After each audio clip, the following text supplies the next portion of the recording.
Okay, so you must be having a recording going on button now. So I don't care what experience you have and what kind of size with you are trading basically. So one lot or 50 lots, I don't care about that. If your approach is correct, you will earn even with one lot, even with 10,000 rupees capital. If your approach is not correct, even if you have 50 lakhs in your trading account, it will be difficult to make money.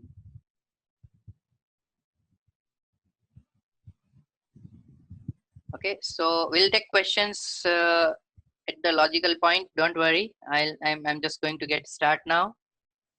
So let me get start with first of all my introduction and experience overall in terms of what I'm doing in the stock markets and all. My name is Mukesh Gupta. I live in Pune, and I started my stock market journey in 2006 as a, I would say, long term investor, whatever you say. But I haven't had any clue about how the stock market works.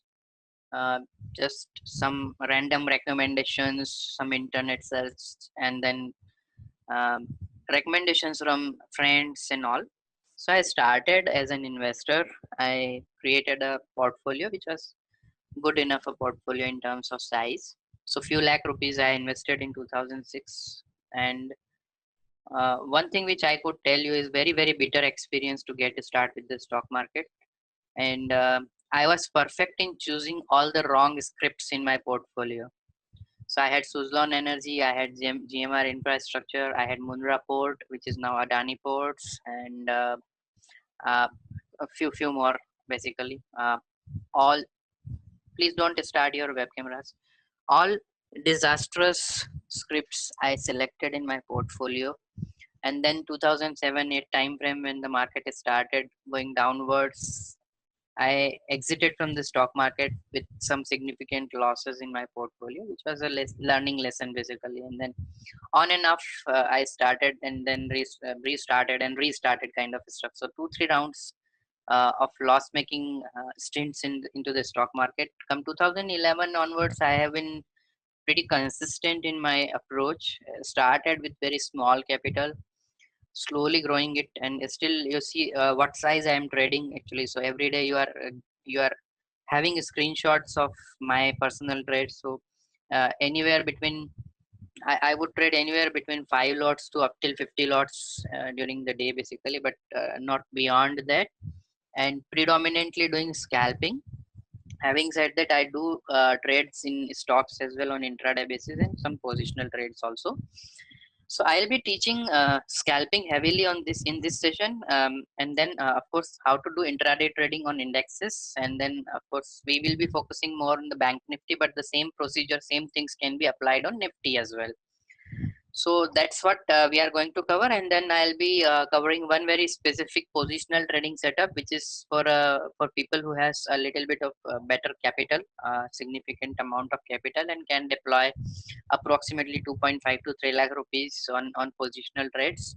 Reason being, I am very risk averse person. I don't like taking bigger risks. No matter how good your analysis is, market can always give you some surprises.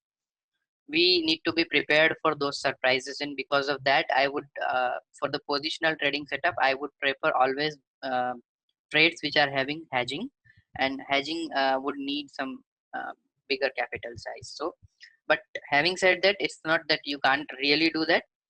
If your capital permits, you should be well you should be absolutely fine doing that. But still, let's try to figure out that for positional trading also I will give you significant input so that you can build your own setups and systems. If you want to take directional positional trades without taking a hedge, that is up to you actually. That's absolutely fine, but I will cover more than enough concepts, setups, and what you should be looking for taking while taking positional trades. To do it in a very proper manner, you should be doing with hedging and the entire setup which I am going to explain. So these are the things which we'll be covering.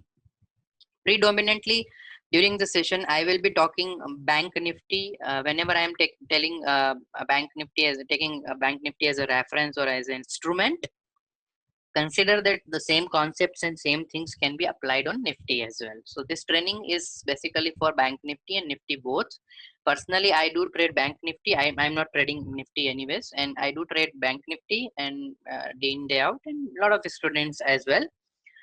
There are some beautiful aspects of trading in Bank Nifty. So even if you compare with Nifty, Bank Nifty is much better an instrument to trade, especially for people who are focusing on scalping and intraday trading. So that's what we are going to do. Also, there is another good aspect that Bank Nifty can be traded with even lesser capital. Reason being the lot size is of 20, which needs even less capital. So if you are trading a option with a strike around 100 you would need around 3000 to 4000 rupees in your trading account to trade with one lot, which is like uh, a very small capital with which you can get a start with. And that's where it is very beautiful.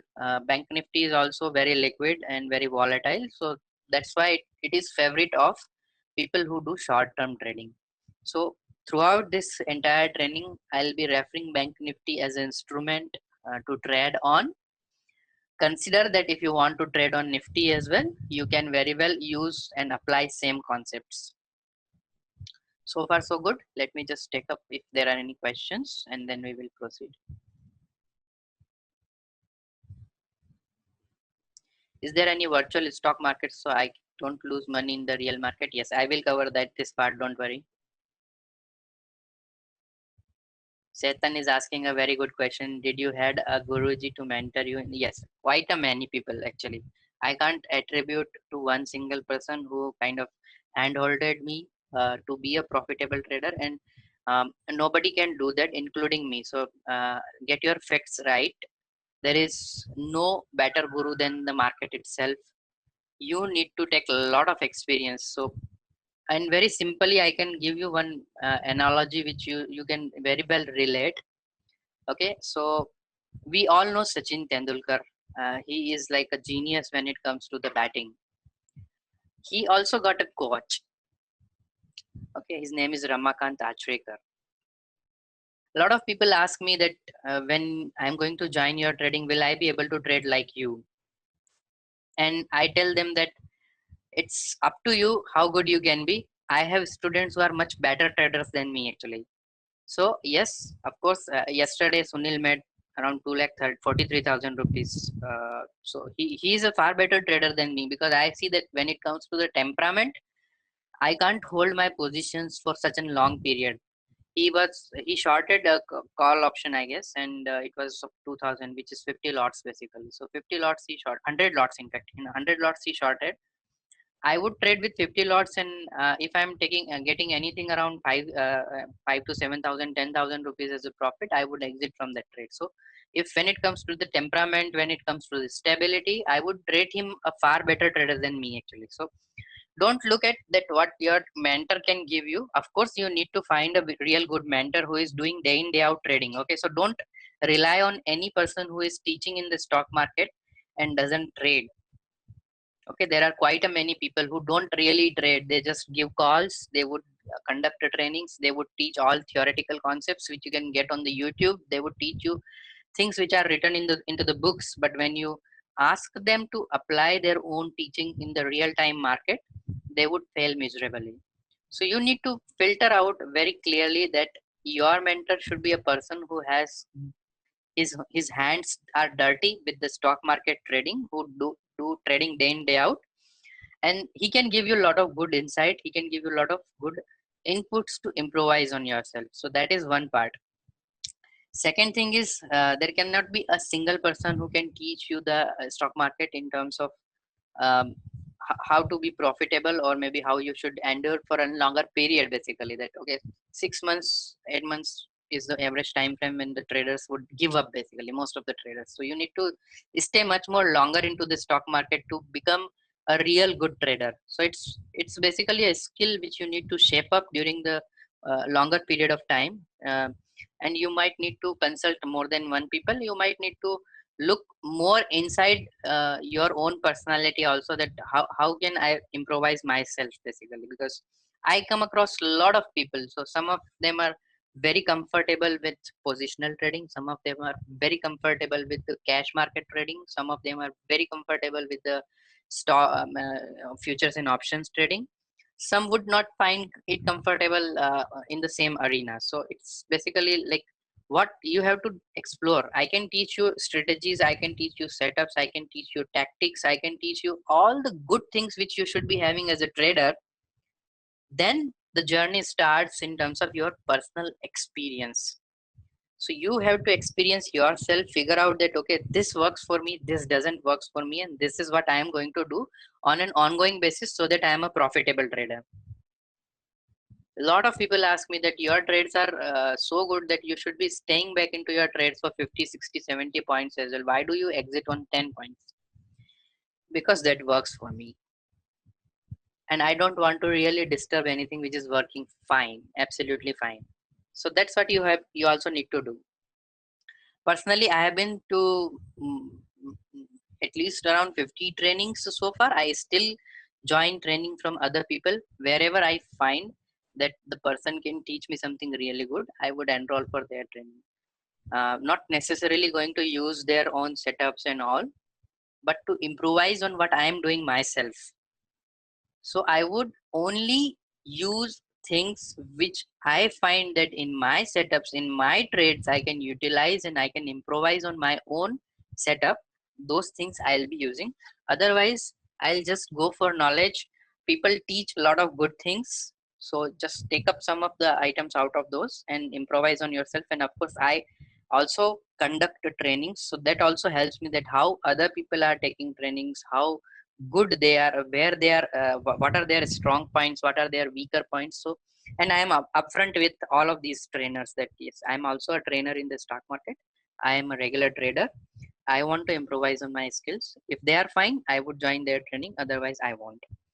Off late haven't joined anything from last almost a year now. So let's not go into that what trainings I am joining. It may or may not be of use for you guys actually. I start just like a novice. So nothing special about that. Curious about the stock market, wanted to make some quick money, thought that I will be a next Warren Buffett, choose all the hand-picked things which I have told already to all of you. So be it Mundra Port, be it Reliance Power, I can you name it, and I had those things into my portfolio basically. So that's how I started. But then later on I realized that this is a skill just like any other skill. So you don't really start walking in day one. So you do struggle a lot. You do a lot of crawling. You try to stand on your feet first, and then you take your first step. Same goes with swimming or any other skill, be it riding a bicycle, any other skill, you name it. You would need hell lot of practice and struggle to make it right. Trading is also an skill. It's an art, more of an art than science or mathematics. Mathematics can be taught, science can also be taught, but art is something which you have to grasp yourself. Anyone who is having issues with audio, please just drop off and log in once again.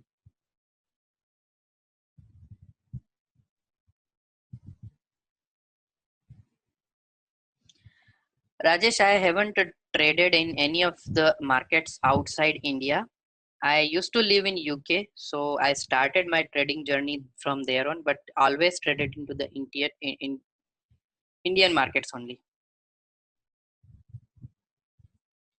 Okay, let's proceed. So before I go into the details of today's content and more details about how we are going to progress, I'm going to put in some disclaimer basically. So this is just so that you all are aware of the entire material of this training, including the videos and everything, are the IPR. So I have copyrighted these things.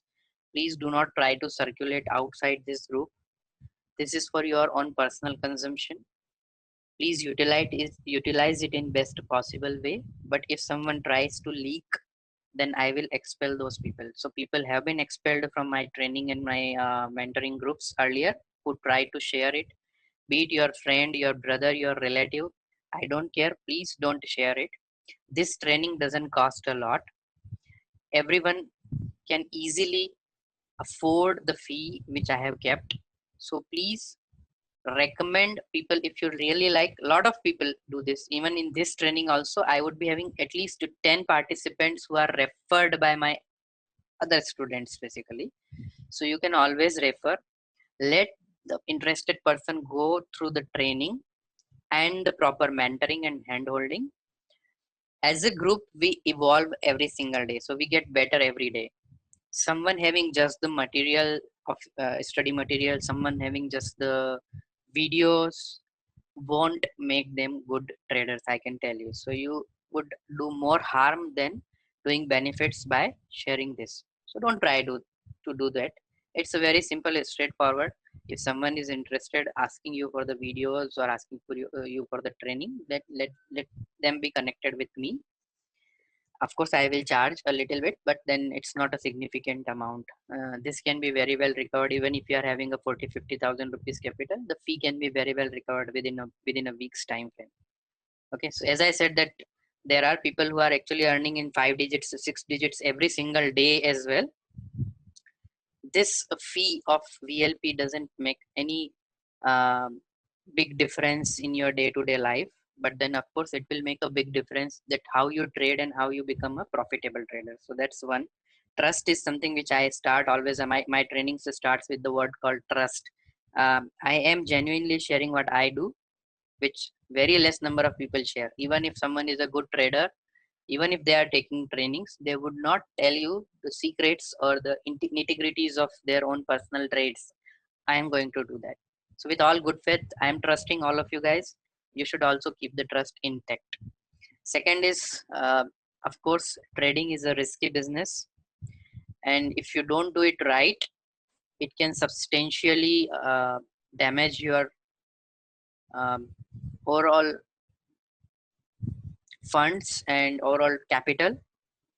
Just be very careful about it.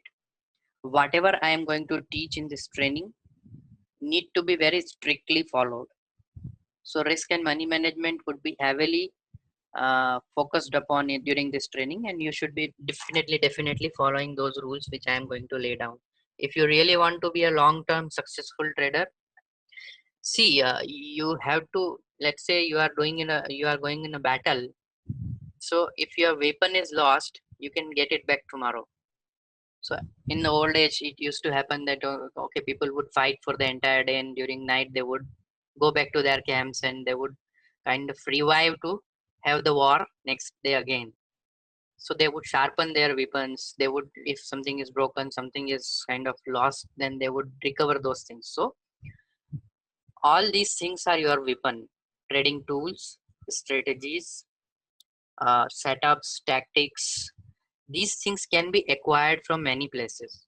Even from YouTube, there are good people who are actually sharing real good knowledge on YouTube also, and you can learn from there also. So these are the weapons. But if you lose a part of your body, then it will be very difficult to recover in the war. So if someone loses legs or hands, then next day they can't really stand in the war. Your capital is your body part. Don't lose the capital, so that, because if you have the capital intact available in your trading account, tomorrow you can come back. If one day was in loss, next day you can make up for that loss and get back on track. But if you make a significant loss in a single trade or in a single day, which is difficult to recover even for next 3 4 5 days or a week, then you are actually damaging your body part. So understand this difference very clearly. We will take the risk only to the extent which can be very well recovered in next few trades when we prove ourselves wrong. So nobody is God here. Nobody can achieve 100% success rate. We will also have some loss making trades, which is fine. Yesterday or maybe day before, I also fumbled with one trade. Fortunately, that went real good. 780 was the quantity. Instead of putting 139 as entry price, I put in 39 lots, and then it gave some good profit day before yesterday. So I also fumbled on that particular trade, and it happens day in, day out. At times you might see that I have exited on the cost. Yesterday also happened with one trade. So I just entered, averaged, and then exited with some profits. So those things will happen, and those things will keep on happening no matter how experienced you are. But while doing that, if your position size is not appropriate, if you are taking much bigger risk than what your capital permits, then it will be very, very difficult to sustain into the stock market. So you need to be very careful with that. Never ever trade with a capital which you can't afford to lose. Only put that much money. People say, I got 2 lakh rupees. Will it be sufficient to make handsome returns? I tell them that just put 20,000 rupees into the market. Don't put 2 lakh rupees. First of all, make money with those 20,000 rupees. If you are able to prove yourself, then we can think of next step. If you can't sustain with 20,000 rupees capital into the stock market, you won't be able to sustain even with 2 lakh rupees. So capital doesn't make a difference. Though having ample amount of capital in your trading account makes a lot of difference in terms of mental comfortness, in terms of adjusting your trades. So if you are averaging your trades, that then additional capital which is there into the trading account would really help. But still, I suggest divide your capital in 3 parts. Just trade with 1/3 only, and always look your returns in terms of percentage. Never ever look your returns in absolute money. So if you are trading with one lot, 20 is the quantity, 10 point is the profit, you will make 200 rupees. You make such 3 good trades in a day, you will end up with 600 rupees, not a significant amount. You might think that why I'm doing all this hard work for 600 rupees only. But then look in terms of percentage returns. You were trading with only one lot, approximately 4,000 rupees was deployed, and a 600 rupees return is how much? 15% return on your capital, which was deployed on the market. What other investment instrument in the world will give you a 15% daily return? Nothing else. So be very realistic, be very practical and pragmatic about your approach in the stock market. Don't expect that you are going to be overnight rich. Get your facts right over here before I start anything else, and act accordingly. Set your expectations accordingly. Okay, I'll go into all the details that what you should be expecting in terms of returns, what you should be expecting when your trades are not going right, what can you expect, that okay, um, this is my risk limit and I can't go beyond this. So you need to just shut down your terminal for that particular day.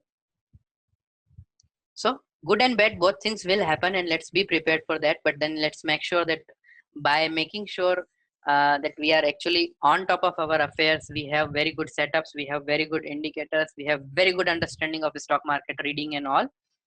Let's make very cautious decisions which are highly probable to turn in our favor basically. So let's find the probability part.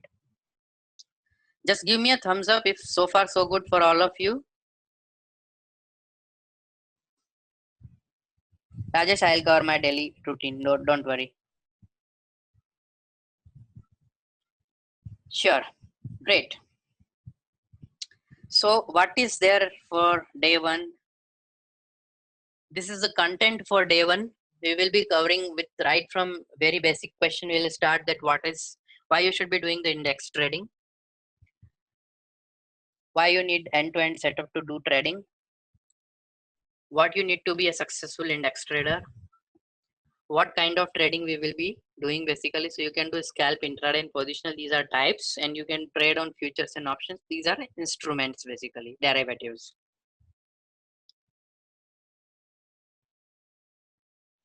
Okay, then trading as a business, what will it take you to be a successful trader?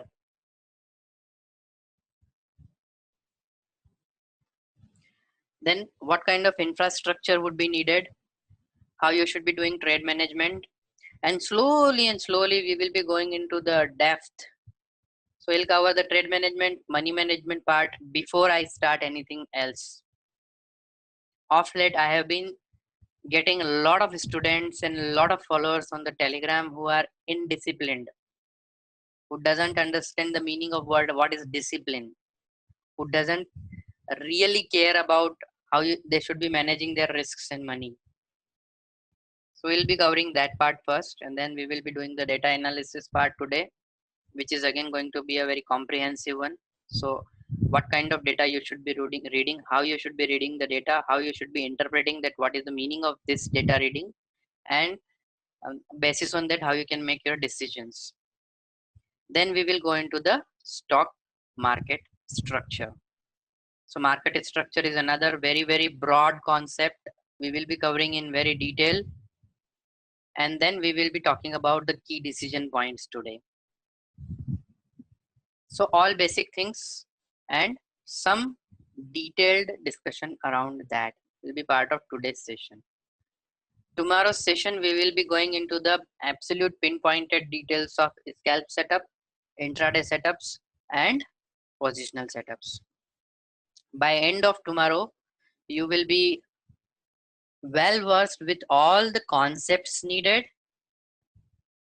and entire stuff from, like as I said, end to end setup. That is what I'm going to cover. Each and every aspect which you need to be a professional trader will be covered by tomorrow end of the day. And that is why, so I'm coming back to the question, what does ultimate means? Ultimate means this is the last course or the last training you need to attend to trade Bank Nifty in the right way. Okay, you will not need any other formal training beyond this one. If you complete it in entirety, if you follow what has been taught into this training, it is more than sufficient to become a very right profitable trader. And that is why the name ultimate is. Okay, I'm going into why you should be doing the index trading. So there are some prominent benefits of trading in indexes. When I'm talking about index, it can be Nifty and Bank Nifty. It can be Nifty futures. You can't really trade the cash and Nifty market as such. Nifty is an index. It's a combination of multiple, like 51 scripts, and then Bank Nifty is a combination of another 12 scripts. So whatever these stocks, 51 for Nifty and 12 for Bank Nifty, whatever they are performing, the indices will be determined on the basis of that. If you go back into the theory part which has been shared as a pre-study, there is a detail that how these indexes are formed and uh, what drives them basically. So what are the participant scripts or stocks and their performance, how would impact on the level of index. So if majority of them goes down, index will be down. Majority of those goes up, index will be going up. Then there are catalysts also. Like in case of Bank Nifty, HDFC Bank is the catalyst who has a weightage of around 32%. So if HDFC Bank is drastically moving in one direction, then it will pull Bank Nifty as well in the same direction. So you need to also understand what are the participants among these indices and how they behave. A very basic understanding will help you. But when we are going into the details of how you should be analyzing the data, I'll be covering this aspect in more details. So Nifty and Bank Nifty, these are the two we are going to focus. Then there are few more which we don't really care about. We should not be trading because those are not liquid enough. Like Nifty Pharma is there, Nifty IT is there, but those are not good enough to trade. It has a consolidated view without stock specific risks. So biggest advantage of trading an index is that it is a consolidation. It is a group performance of all the participants. So it really doesn't have those risks which are associated with an individual stock. What kind of risks? Just look back some of the stocks which I am talking. Go and check their charts. So Jet Airways is one of them. Diwan Housing DHFL is another one. Yes Bank is third one. You can go back and check what has happened with these stocks basically. So forget about investing. Even trading is very difficult because these are highly speculative, highly manipulative stocks basically.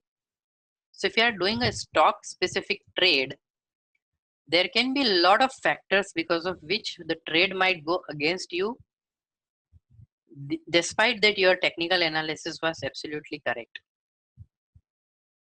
So certain stocks, if you enter into the trade on a wrong time, can behave beyond a technical analysis very well. Lot of stocks are like that, which doesn't really follow none. Whatever kind of technical analysis you do, they don't really follow that. Either they are very volatile, or they are very highly manipulative in terms of operators are manipulating their prices and all, or else there are news, there can be some insider information because of which you will see a lot of moves happening into that stock, and you really don't know which one will start doing these acts or this kind of things at what point of time.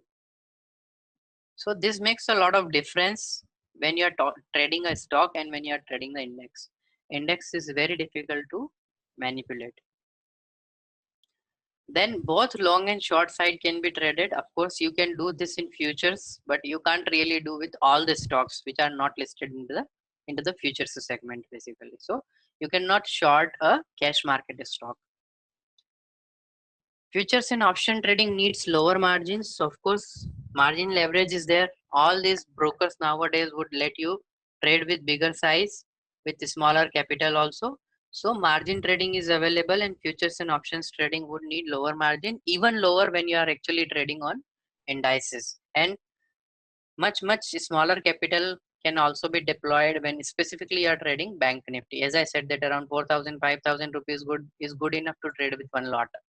So even with a person having 10,000 rupees capital is allowed to trade bank nifty options, which is, and as a buyer of course, which is um, which basically increases the liquidity. Anyone having issue with the audio, please, because if it's for all, then it's a problem at my end. If it is only for you, then it's a problem at your end. Please log off and log in once again. Also check your internet connectivity. If you are doing index trading, you can limit your risk. Of course, you need to put some hedging in place. So for in again, it depends on the duration of the trade. So if you are doing a scalping, no hedging is applicable, not nor you can do any sort of hedging, because scalping is naked price action and some indicator based, and then of course we will do the data reading, and basis on that we will make our trades. If it is intraday trade, you can still trade it without hedging. If your analysis is correct, you can end up as a profitable trader. If your analysis doesn't prove right very often, then probably you might incur into the losses. But intraday can also be done without hedging. Specifically about the positional trading, since it carries the overnight risk, you must not trade without hedging. So hedging is must, and that is where you will limit your risk. Indexes are highly liquid, irrespective of whether you are trading in Nifty or in Bank Nifty, irrespective whether you are trading in futures or in options. There is no crunch of liquidity. A retail trader, whatever quantity he or she would be trading, that quantity can be easily entered and exited. I am trading with 50 lots approximately every day, and entries and exits from the trades are very smooth in Bank Nifty. So I don't really get stuck, because I am a buyer and there is no seller, or I am a seller and there is no buyer, and because of which I need to adjust my price, revise my orders. All those things need not to be done, because both of these instruments are highly liquid.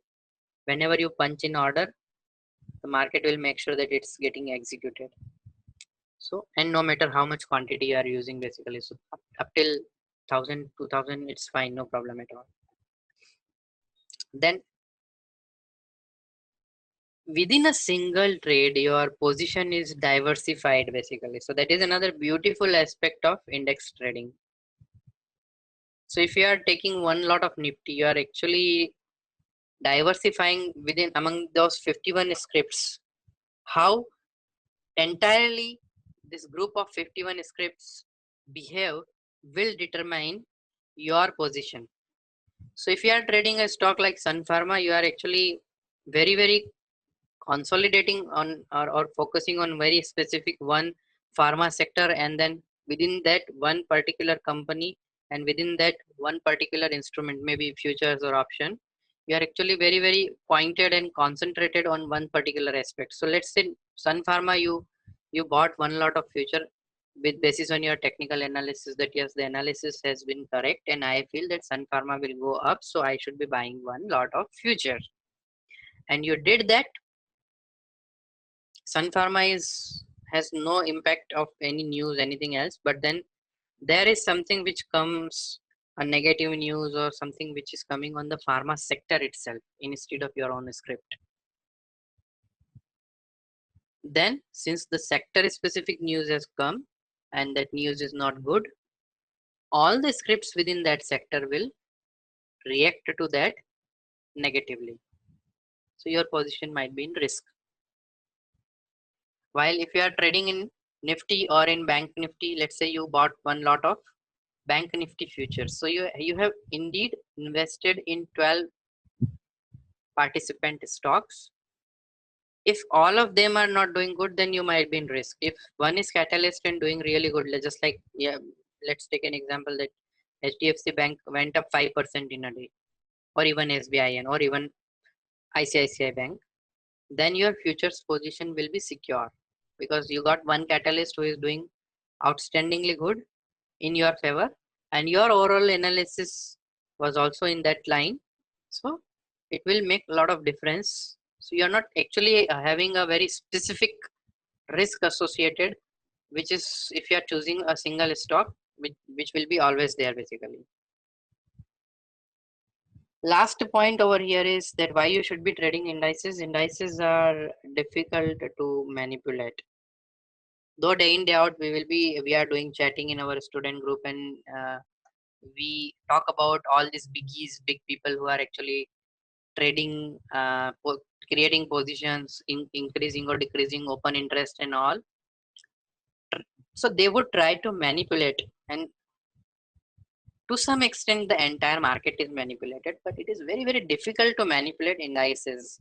It's very easy to manipulate a particular stock, and specifically if there is no liquidity, volumes are less, then those stocks can be easily manipulated.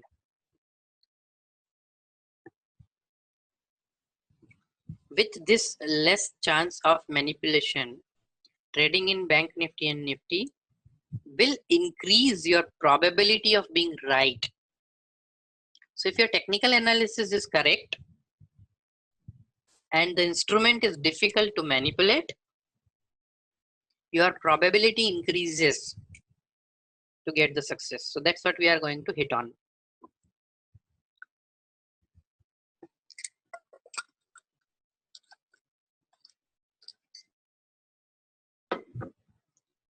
Just give me 1 second if there are any questions.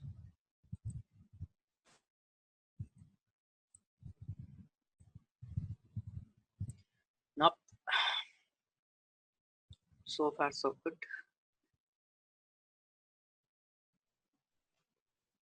I'm moving ahead now. So on any particular slide, whatever I'm covering, if you have any questions, then you should be asking those questions to me. Okay, put down your questions into the chat box. 3 types of trading when it comes to Bank Nifty. Now I'm going to talk about Bank Nifty more and more. So you can do scalping, you can do intraday trading, you can do positional trading. Understand the difference and similarities before we go into the details of all these. You also need to understand what works in which scenario, in which time frame, in what condition, and what doesn't work. You also need to determine what will work best for you. For some people, scalping will work best. For some other people, positional trading will work best. How would you determine that? You need to determine your personal conditions. How much time you can spend every day for analysis and for live market trading. Now let's say take an example that you can spend 2 hours a day. What is the window for those 2 hours? at the opening of the market, during the noon, or at the closing of the market. You also need to determine when you punch in the orders, when you trade, what kind of behavior you have. So some people are very fast on the terminal. They are tech savvy. They can operate at the terminal very fast. Scalping will suit them. Some people are slow. They should be looking for intraday trades. Some people can't really hold the position for longer gains. They should fall back to scalping then, because lot many trades, smaller, shorter duration trades with 5 to 10, 17, 5 to 10, 15 points profits will be there basically. So if you lack the temperament of holding your position for 100 points gain, and if you are doing intraday trading, let's take an example. You entered in a trade, and very practically this will happen. The trade goes in your favor.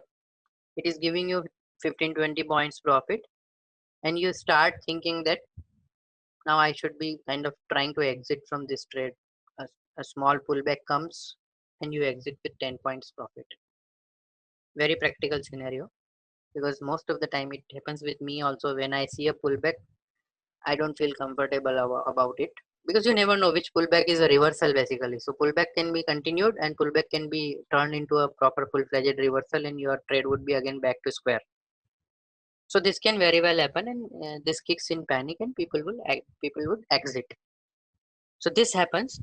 Then there is another scenario. In that scenario, the trade goes in negative. So you are in loss of 15-20 points. Now the psychology is different basically. You would think that, okay, I am doing intraday trading. Maybe I should give a little more width to this trade, a little more time. I feel that from here it will reverse for sure.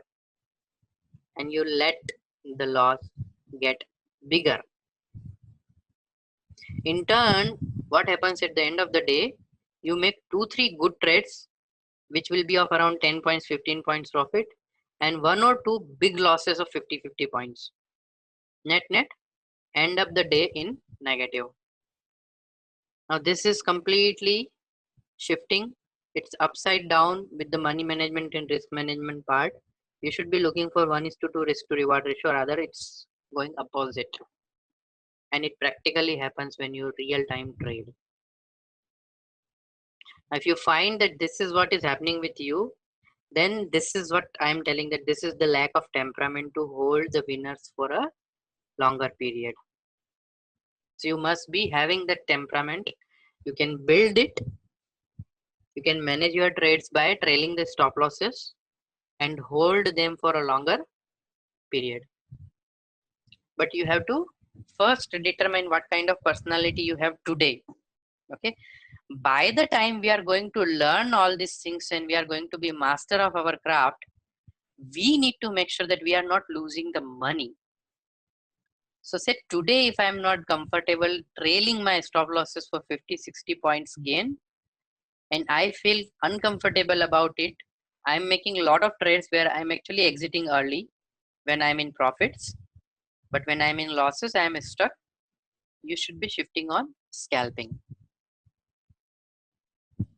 If you feel that no, I am fine with the overnight risk, I am a bit of a risk averse person, and I want to trade with protection, I want to trade with hedging, go for positional trading. Now I cannot advocate or recommend what kind of trading you should be doing. This is something which you, basis on your personality, you should be determining that yes, this is what works for me best, and this is what I would like to go ahead with. Okay, I'm just going to take one small break.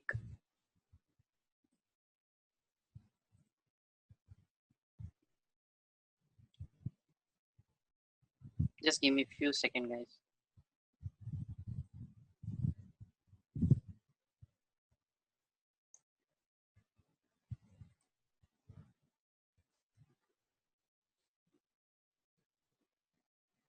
Just confirm that am I still audible? And you are able to see the presentation as well.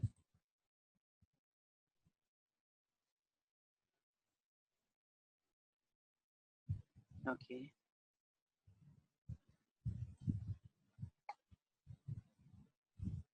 So let me just go back to the presentation part.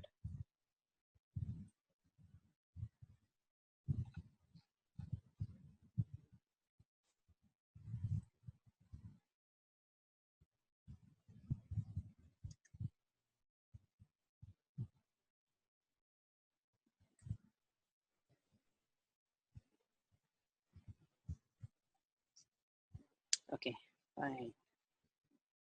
This is good. I'm just doing something at my end. Hold on.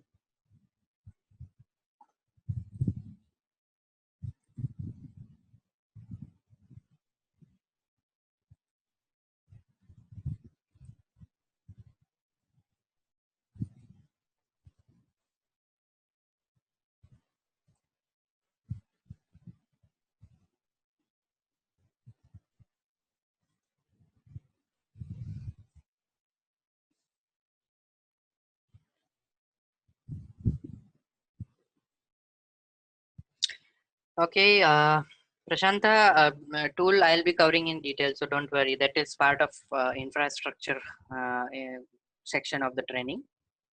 Okay. Note down your questions which you feel you need to ask but not yet covered in the training in your notepad.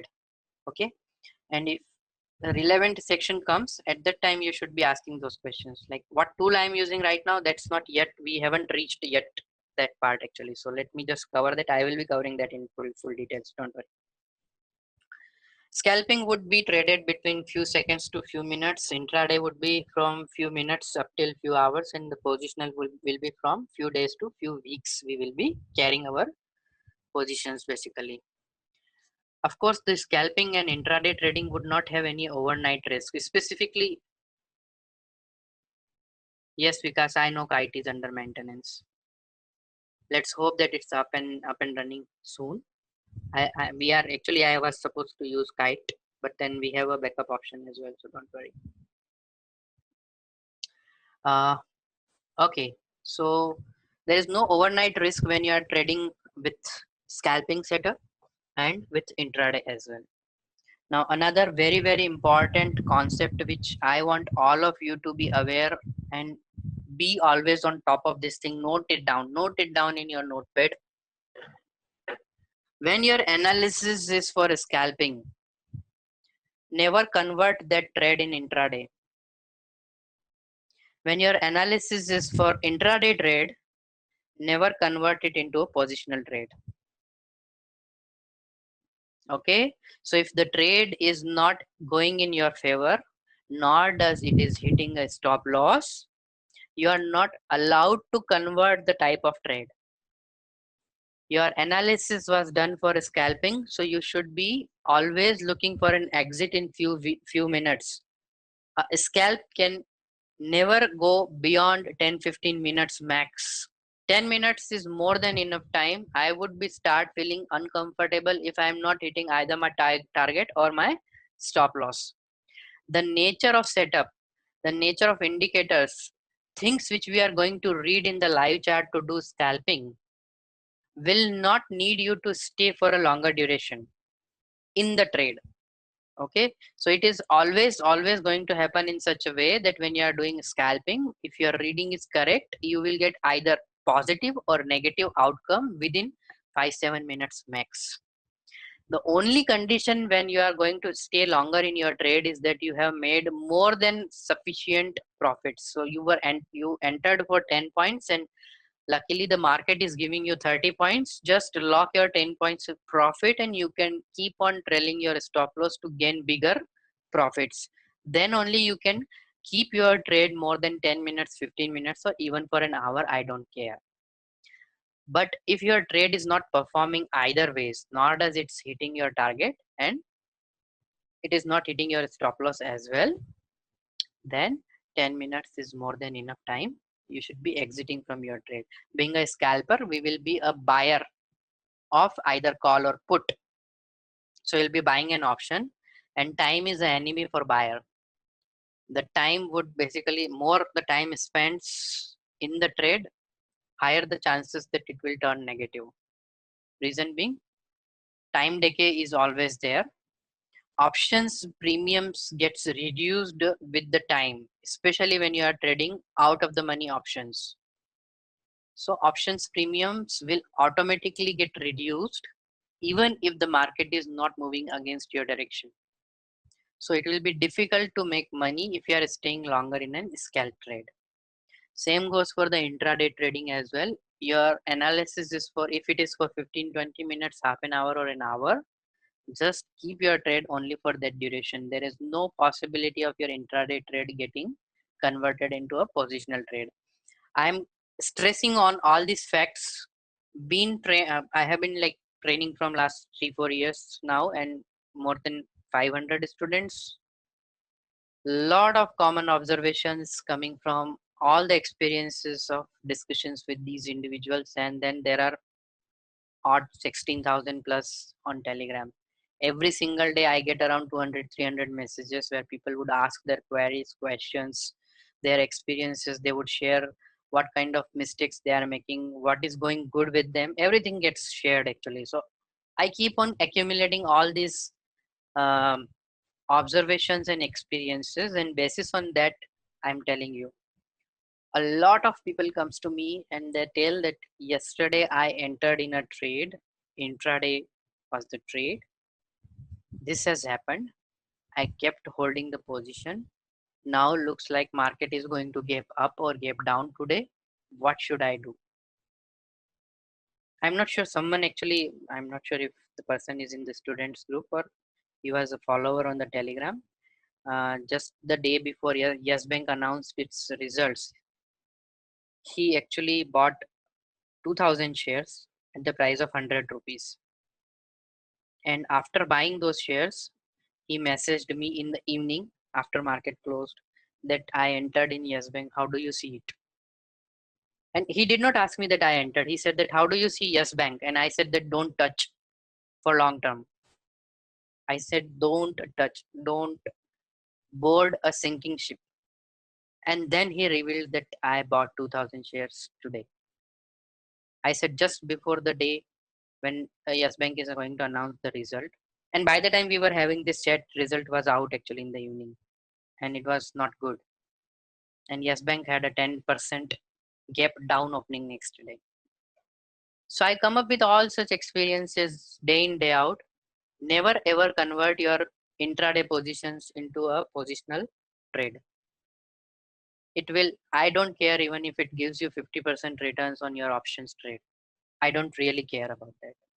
If it is a buy today, sell tomorrow, BTST or SDBT kind of a trade, if your analysis is basis on that, then it is acceptable. If your analysis is basis on your position, that positional setup, and you are going, anyways, you planned that I'll carry this position, then it's fine, no problem, because you have done your due diligence. You have checked your probabilities. You have checked your data point, and then it's okay. Otherwise, please don't convert on the fly once you entered into the trade. You make profits in any direction in all three type of trading, so which is absolutely fine. We can be buyer, we can be seller, we can be a bullish person, we can be a bearish person as well. All good. So we will select what to trade basis on our bias towards the market. If we see that market is going to be a negative, it is going to give negative move, then we will be taking short positions either on futures, or we can buy puts, or we can sell calls. So those instruments we will discuss in detail in the later section. When you are doing scalping, you will do many small target trades per day. So always keep this in mind. If you are a scalper, your job is to find as many opportunities, as many setups as you can during the day, which will give you small profits with a little bigger trade size. So if you are normally you are trading one lot, then probably for scalping you should be taking up 3, 4, 5 lots, up to like 3x to 5x is the quantity I would prefer. So if you are an intraday trader and if you are trading with one lot, for scalping you should be trading with approximately 4 to 5 lots. Then at the end of the day you will end up with the same amount of money which you will be doing with intraday trading. Anywhere between 5 to 15 trades you can take during the day, but always make sure. Another important thing which is coming from my personal experience with individuals is that, sir, you said that we can take up to 15 trades. I traded 10 today, 7 went in loss. Now my next question would be that whether those 10 trades which you took were the setups there basically. Did your analysis was already done and then you took? Did you really get 10 right setups during the day? When I say that you can trade 5 to 15 times a day, that doesn't mean that you have to trade. You can trade only when you find the right setups, only when you have rational and reason to do that. And no matter if, even if you are trading once in a day or even if you are trading 50 times a day, each single trade must be analyzed upfront. You must have valid reason to enter into that trade. I have seen people doing revenge trades, panic trades, one loss, immediate entering into the next one. I've seen people taking reversal trades. One time it works, people are happy. Sir, I bought a call. It went into the stop loss. I saw that market is reversing. I bought a put, and in put I made significant money. This may work one day, but can't really work on regular basis. So don't even think. I have seen people burning their entire capital doing this reversal trading. I know one example. One guy told me, sir, today capital vanished fully.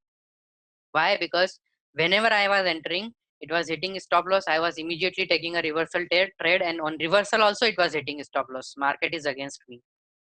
No, market is not against anyone. Market doesn't really know you. It can't take any revenges.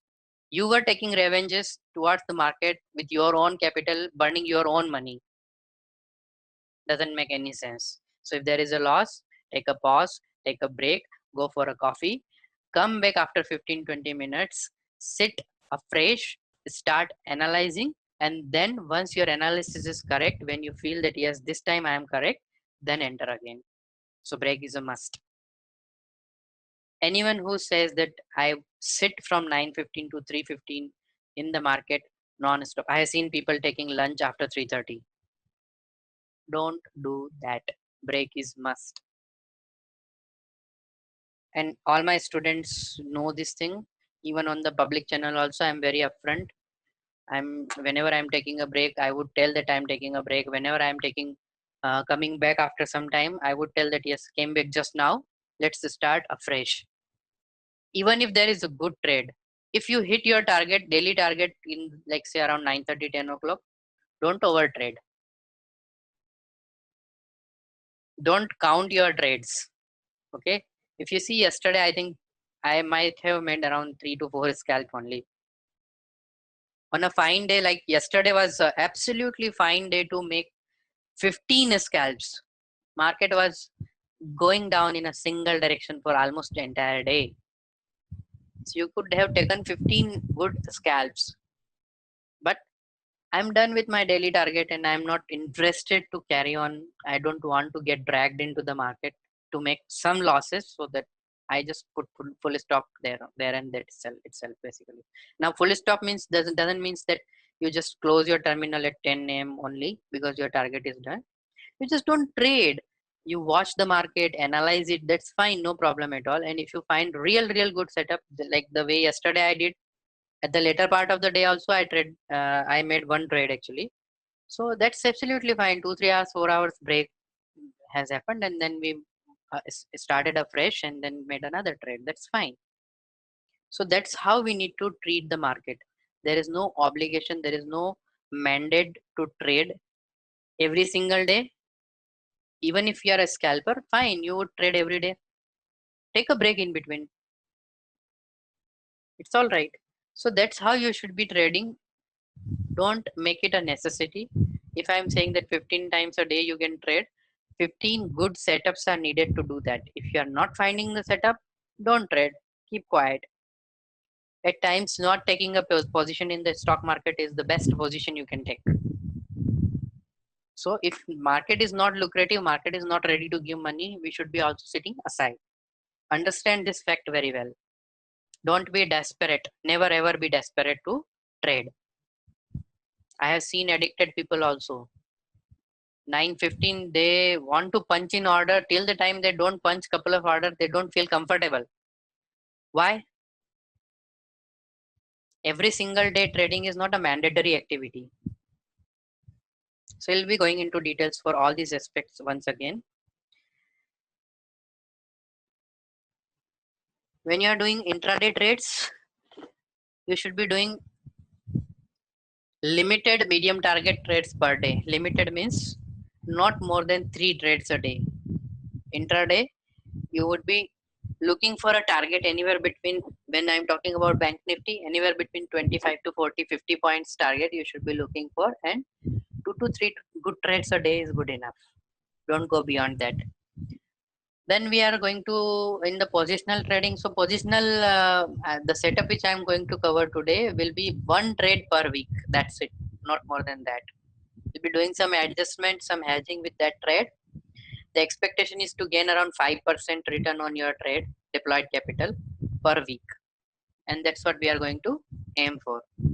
So if we are hitting 5%, we will exit all uh, the lags and the trades which we have, all the hedges also, and close your position for that particular week. Look for the next week basically.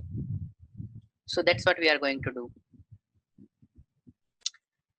Then of course scalping will have a smaller risk. Intraday will have moderate risk. So intraday trades I'm giving calls also from last few days, a few weeks in fact.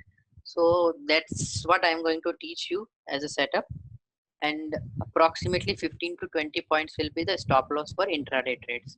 For scalping, it is always going to be fixed 10 points. If you are going negative 10 points, blindly exit from the trade. Don't even look for a reversal. Don't even consider anything else. Look for the next right setup where you can again cover your 10 points loss and make a little better out of it basically. So that's what we are going to do. Then we will be taking a little higher risk for this positional trading, because the expectation is that we will be getting 5% return on our deployed capital, and deployed capital will be big. Big means around 2.5 lakh rupees. So if I talk about 5% is how much? Around approximately 7,500 rupees would be, we are looking on 2.5 lakhs capital. So our per trade risk will be little higher for positional trade. But then the good part is that since it will be hedged position, so going into a bigger loss is almost uh, practically nearly impossible if you are doing the adjustments correctly. So I'll teach that in detail. Scalping and intraday will have this beautiful aspect that your capital will be back to your account every single day in the evening. So if you need your money back for some other purpose, then you can always take it out. When it comes to the positional trading, it will be basically you need to have sufficient capital to carry your positions overnight, and also to tackle the overnight risks also. Scalping and intraday won't need a lot of research to be done since it's index. So every single day in the morning, you know that you are going to trade only Bank Nifty. So no stock filtering, no level calculations, no identifying individual stocks behavior and all. You just need to figure out how Bank Nifty is gonna work today, and I am going to trade it only. So less analysis would be good enough. Then for positional, we would need a little bit of research. I'll be covering that as well.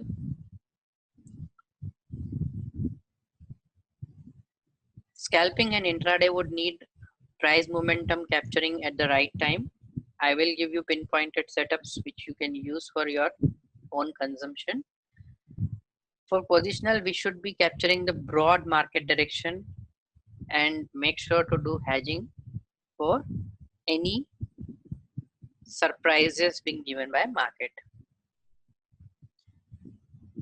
Both in intraday and scalping, we will be having enforced exit system, 10 points for scalping and max 20 points stop loss for intraday trades.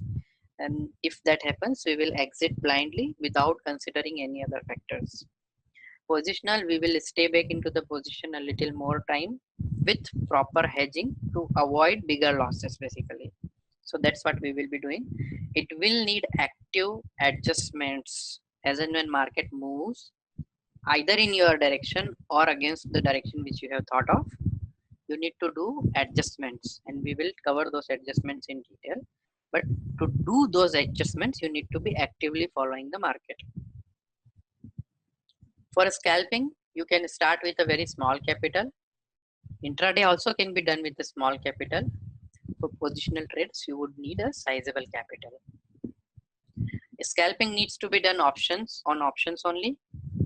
Intraday trades can be done on options and futures both. And positional would have mandatorily futures position as well as options position. So both will be there mandatorily. Scalping and intraday would need constant attention so that you can enter on the right opportunities and you can exit on the right time. Positional would not need you to be on top of terminal or in front of terminal every time.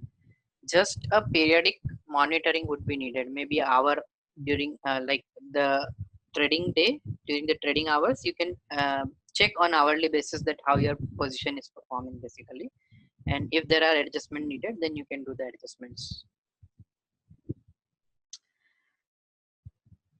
Okay, then for scalping and for intraday you need real-time updated terminal.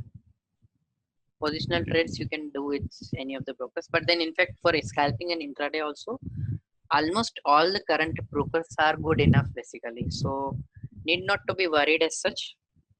You can use any of the discount brokers who don't really charge a lot of brokerage and have a decent system.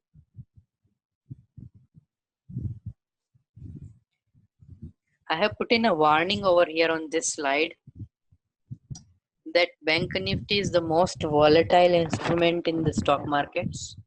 It's being traded by a lot of big players and can give you a lot of surprises.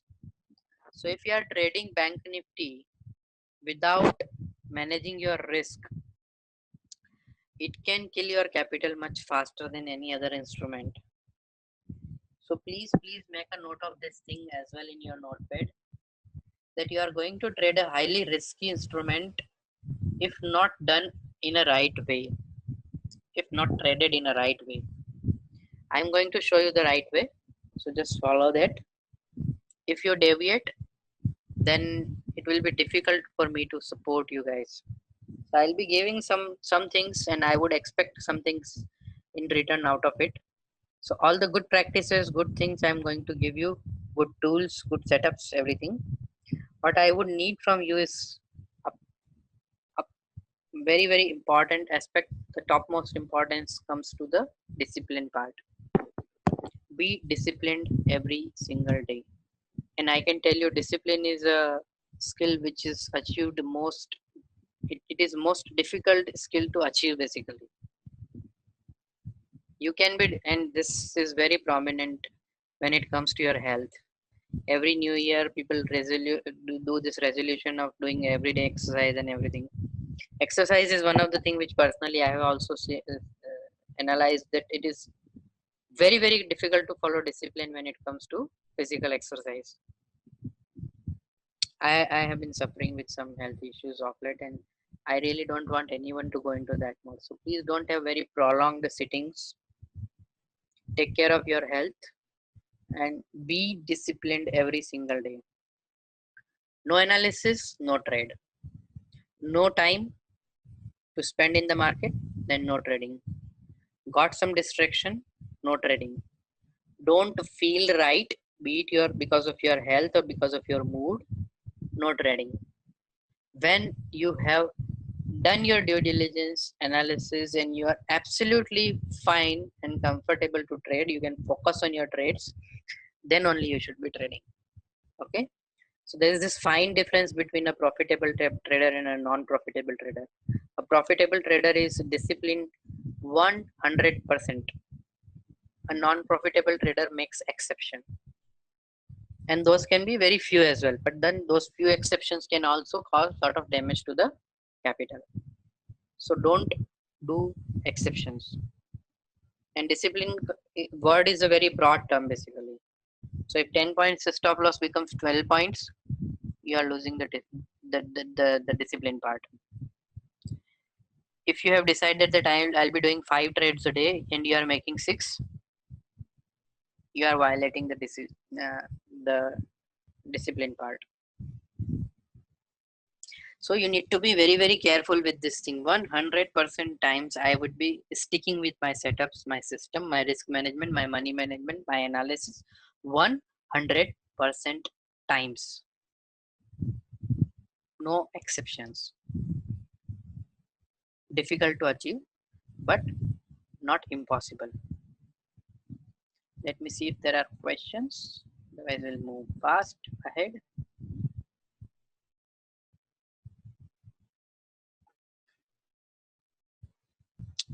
Yes, Shankar, thanks for the correction. It is 12,500 rupees is what you would aim for on a deployed capital of approximately 2.5 lakhs. Now, before going into the further details, another aspect which we need to cover upfront, what you need to be a successful index trader. What are all things you will be required to achieve? Finding absolute right trade setups. As I was talking just in the previous slide, if something is not right, I will not trade. So if the trend is not clear, I will not trade. If my indicators are not aligned, I will not trade. If the data is not clear, if the data is saying that there can be some ambiguity, I will not make a trade. So finding absolute right trade setups is very, very important. We should be trading when there is a momentum in the market. We should be knowing what kind of options strike price to trade is right. Shall I look for OTM, ITM or ATM? I'll be covering in detail, so don't worry that what should I choose. I will tell you on which particular weekday what you should be trading. So on Friday what you should be trading, on Thursday what you should be trading, on Monday what you should be trading, everything I'll be telling. I'll be covering into the session. When your premium is right to trade, so approximately a range, again the range is also given in the Excel, so you need to follow that.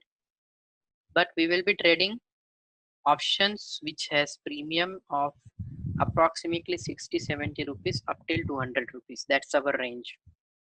These are the options which are either OTM options on Friday, or and then gradually when you move towards the expiry, you will be coming closer to the strike price, basically closer to the current market price basically. So I'll be covering that part as well. You should be looking for breakouts and patterns being made, then you should be trading. And last but not the least, very very important aspect, you should be trading only when you understand the broad market structure. So market structure we will be covering in subsequent slides, what you should be looking for. If you do not understand this thing, avoid trading on that particular day. So market structure will have multiple things into that, so I'll be covering those. So it has candlesticks, chart patterns, support resistances, trend lines, channels, all those things basically, and then of course the momentum patterns, reversal patterns, all these things. Not necessarily everything needs to be mastered on, but decide that this is what I am going to look in the live market. So let's say you decide that I will be trading only flag patterns. Whenever there is a flag being formed, I would like to take a trade on that, and I would make sure that next couple of weeks, 3 weeks, 2 3 weeks, 4 weeks time, I will be dedicatedly spending finding flag patterns in the live market and only trading them. I will do the analysis of all the pros and cons, and I will analyze that how good I am at finding those patterns, and then make the decision that whether this can be a part of my trading book or not. Someone else can be focusing only on a reversal at the key point. So if a Fibonacci level is coming, if a pivot level is coming, if the day high day low is coming, if the range high range low is coming, and I would prefer to take a reversal trade at that point of time, I will be focusing next 3 weeks only to identify reversal patterns being formed in the live market and act only on those. That goes into my trade book. This is the type of trade I would like to take. Collect some good examples on that, examples in terms of data. So I made 20 such trades in last 1 week. Even on paper, that is fine. And my accuracy was 75%. And my outcome is I was positive by 15%, 20% of my capital. If that you are able to do, then you are a good trader to take reversal trades, and you should be practicing and practicing more and more that, and start doing that with your real money. I don't care where the market is going. I don't care where the news is going, where what TV channels are telling. Every single day, I will wake up, analyze, and trade reversals only. I am a reversal trader, and I make handsome money out of it. So that is what you have to decide. Out of the broad market structure, what you have to pick. So around 12-15 things I'll be covering. Whatever you can pick up, well and good. If you can pick up everything, that's excellent. But not necessarily everything needs to be traded. From my all past students also, some of them are absolutely brilliant at taking the breakouts. Some of them are really good at reversal trades. Some of them would always see for some triangle patterns or squeezes being formed and then take the breakout trades. Some others would be trading only flag patterns. So that's absolutely fine. Everyone is free to pick their own perfect entry setups. So that's what you have to, that is what is being mentioned in the first bullet point. Absolute right trade setup. What works best for me, I will identify and I will practice it for next significant duration. Right entries are very, very important. You need to understand it. Whenever you are making an entry in the trade on a wrong place, it makes very, very difficult to manage that trade. Of late, I am also doing some mistakes on this part. I teach that whenever there is a breakout, you should be looking for a smaller pullback and then you should enter in the continuation of the trade. I am actually entering on top. Last couple of days, I made 2-3 such trades where I entered on the breakout and entered on the very top, and then the market retraced to 10-15 points. My premium came down to 10 to 15 points. I tried to average and exit at the break even. I will be going into those examples. So we will go back into the Telegram channel, look at the screenshots, and I'll be covering those examples also, that where I made some goof ups or mistakes. So it's a practical thing which will happen with every practical trader, which is absolutely fine, but we will try to avoid as much as possible making such mistakes. Absolute right entries are very, very important. Also, you need to make right risk to reward ratio. Never trade for 10 points, keeping a 30 points stop loss. If you are doing scalping, 1:1 is the risk to reward ratio, because we will have a high percentage of success rate. Anywhere 75% to 80% can be very well achieved while you are doing scalping, because you are anticipating and you are preparing to trade only for a couple of minutes. Okay, so we are not astrologers, so we cannot predict maybe 2 hours what is going to happen after 2 hours, but we have to take a cautious decision. When it comes to a 2-minute trade, then at least I should be able to understand and read the market correct, that next 1 or 2 minutes, this is what I feel strongly that this is going to happen, and I am going to act on this. So I see that next couple of minutes, breakout has happened, retracement has happened, and the market will do a continuation. Jump in into the trade, take your 10 points, exit. As simple as that. We'll be doing, I'll be going into the chart details also about all these aspects. But right risk reward ratio need to be maintained. Both in case of winners and losers, your exits must be very, very right. Another very, very important aspect. Always upfront know that what you can expect from the market. Market is ready to give you 10 points. Take the 10 point and stay aside. Also understand that what market is not ready to give you. If it is 10 points loss, gracefully accept that and exit from the trade. Don't be rigid. Don't be adamant. Market is not gonna listen you. It may give you another 10 points loss, and then this will keep on increasing basically. Think about people who bought calls in yesterday's session. If there is no stop loss, one single day is enough to make you bankrupt in the stock market. So don't go into that.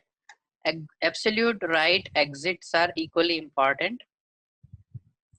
Taking partials is another beautiful thing which people should consider. If you are trading with 5 lots and your trade is in your favor, 10 points target has been achieved. Exit 4 lots and keep 1 lot for bigger gains.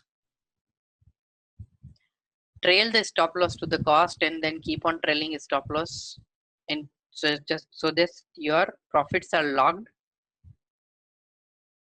and aim for bigger profit targets.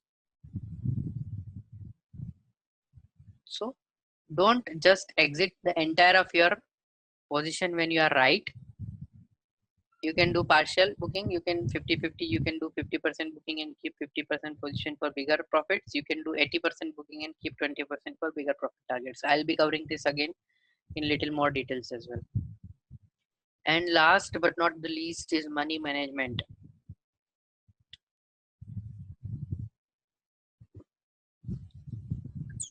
Just give me one sec.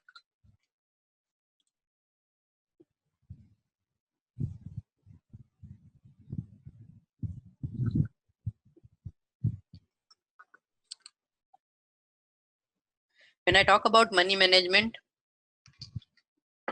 it is as good as hope for the best, but always prepared for the worst as well.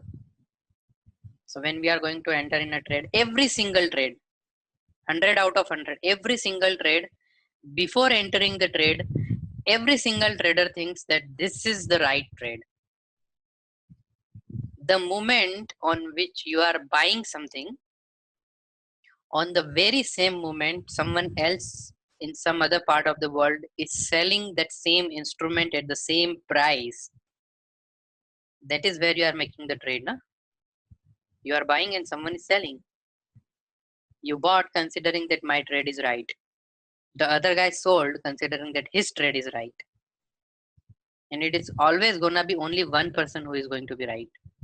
Either you will be right or the other guy will be right. When you are right, you will enjoy the profit. What about when you are wrong? Have you prepared for the worst? Here comes the 90% traders who fails because they are not prepared for the worst. So if you are pessimistic before entering in a trade, it's absolutely good actually, because 90% of the traders are optimistic and they fail. So always be critical with your trades. Am I making the right decision? Ask this question once again before committing the trade in the terminal. And if there is a reason, there is a justification that you might be your decision might be wrong, then don't do. Then don't trade that particular trade. Let it go. Find a better setup. So money management is another important aspect. We'll be covering that. How much money you should be putting on the table each trade. How much you are comfortable to lose. How much you should not be worried about even if you are losing, because you know that in the next trade I will make it up.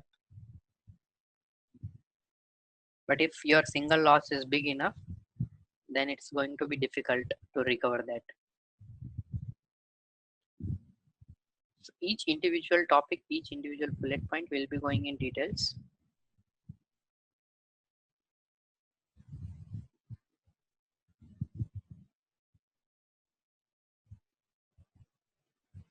How to build a discipline? Yes, This is still something which even I am trying to practice. And how you can be more, how you can enhance your temperament to have big winners. One thing very distinctively I can tell you is when your position size is right, it is far easier to carry your trade. If your position size is too big to your capital, then it is going to be very difficult to carry the trade for bigger gains. So always make sure that your capital and your individual position size are balanced. Then when it comes to the mental strength, you call it mental strength or psychological strength, or your, what I would say, overall personality. This is very different for different people. Basically, some people are like panic kicked in too fast. For some people, they would not care at all, basically, even if the entire capital is wiped off. So it depends basically for individual to individual, but then of course things would help. And I can give you 3 4 things which you should be definitely working on every single day. Every single day. First thing is, have a very good time off the market. Off the market. Okay, so when you are not thinking about the stock market, when you are not thinking about trading, when you are not thinking about anything related to stock markets, don't just keep on getting hooked up for 24/7. So you should be, every single day you should be having a good significant duration when you are not connected to the stock markets.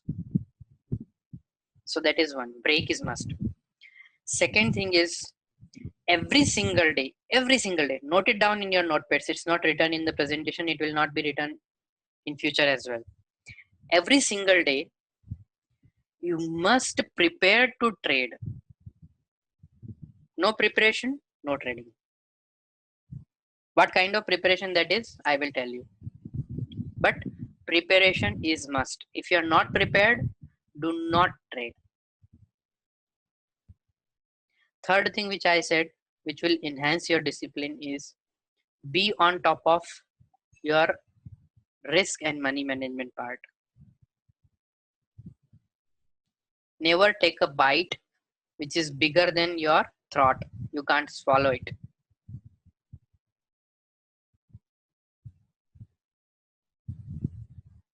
Okay, so these 3 4 things you must be taking care of to become a better disciplined trader. No preparation, no trading. Have a time off outside market, that is must, on regular intervals. And third is, be on top of your risk and money management.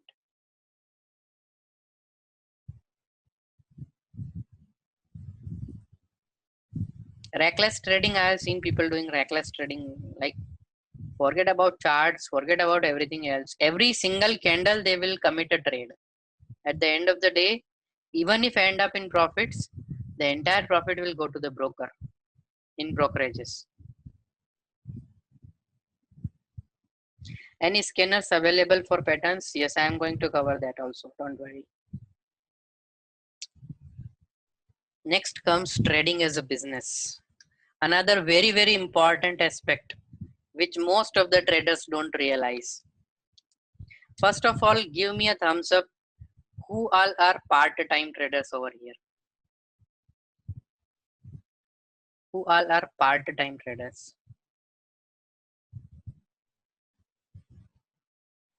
Good. And in my experience, I have seen that majority of the traders are part-time traders. Okay. So there is a big difference, huge difference between a part-time hobby and a business. Okay. Now, business can also be part-time. I'm not saying that business can't be part-time, but you need to differentiate this thing very clearly, that whether trading is your hobby or trading is your business. And trading can be very well a part-time business. I'm not against that. Having said that, just compare it with any other business. If you are doing a part-time business outside your normal working hours, it can be anything. It can be some digital business. Maybe you are doing something on web, maybe blogging, maybe participating in some business which is in the evenings. I have some of the friends who would do some full-time job, and then in the evening they got their own restaurant running, and they would be engaged into that and all those things. So you can have a part-time business, but tell me a single part-time business, even a part-time single part-time business outside trading, which doesn't need your constant focus and which can be succeeded without putting efforts. You do whatever, it will need significant efforts from your side, your personal efforts. Trading will also need that if you want to do it as a business. Hobbies can be done anytime. Hobbies are always part-time. Whenever you have free time, just log in into your terminal, punch in some orders blindly, lose some money. It will give some mental satisfaction. Yes, I am completing my hobby. I enjoy trading. Then it's not a business for sure. If it is business, it would need preparation. It would need your constant efforts. It would need your determination. It would need your focus. It would need your all the seriousness. So that is the difference. So today onwards, trading is no longer a hobby. If it is hobby, then I will be of no help. Better go to casino. That's where also you will lose money, and maybe you will enjoy a little more than trading. Because trading at times, if you are constantly losing money, then can be frustrating. If you are going in a casino constantly, you will be losing and you will still enjoy. And whenever people entering into a casino, they always enter with the money in their pocket, which they are fine to lose. They know that, okay, I'm taking 10,000 rupees in casino. I'm ready to lose this entire 10,000 rupees today. Let's try our luck. So if you want to do trading as a hobby, exactly the same approach will be there. Every month I will put 10,000 rupees in my capital, and I will do some random trades. One day I will follow news. Next day I will follow astrologer. Next day I will follow the market crux. Next day I will follow myself. Next day I'll follow some tipster who is giving calls. So 20 trading days in a month, 20 different strategies, 20 different methods, 20 different approaches. At the end of the month, entire capital is wiped off. Come next salary, we'll put 10,000 again. That's a hobby. And if you want to carry that, then I'll be of no help basically. But if you want to do it as a business, you have came on the right place. Is it like others are also not able to see the presentation right now?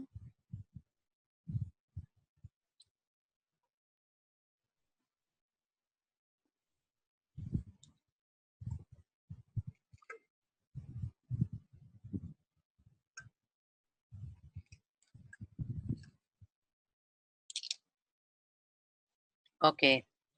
So I think again it's a problem with you only, Vasan. Maybe log off and log in once again. But recording will be there, so don't worry about that. Good. So if you want to do the business, you need to understand your business model upfront. Let's again take the same example. If you want to open an evening restaurant, what would you do? You would look for the entire business model, how a restaurant works, what would be the supply chain in this restaurant, from where we will be getting the manpower. Location is another important aspect. Ambience is another one. We need good chef and good cooks. We need people to come repeatedly. We need mouth publicity. We need advertisement. We need good significant initial investment. We need capacity to hold back even if our business is not working fine. At least for a year I would run my restaurant even if customers are not coming. So I need to park money accordingly. I need to park money to meet up my expenditures. This is the typical thinking the day you decide that I would do a business, especially people who are in salaried jobs.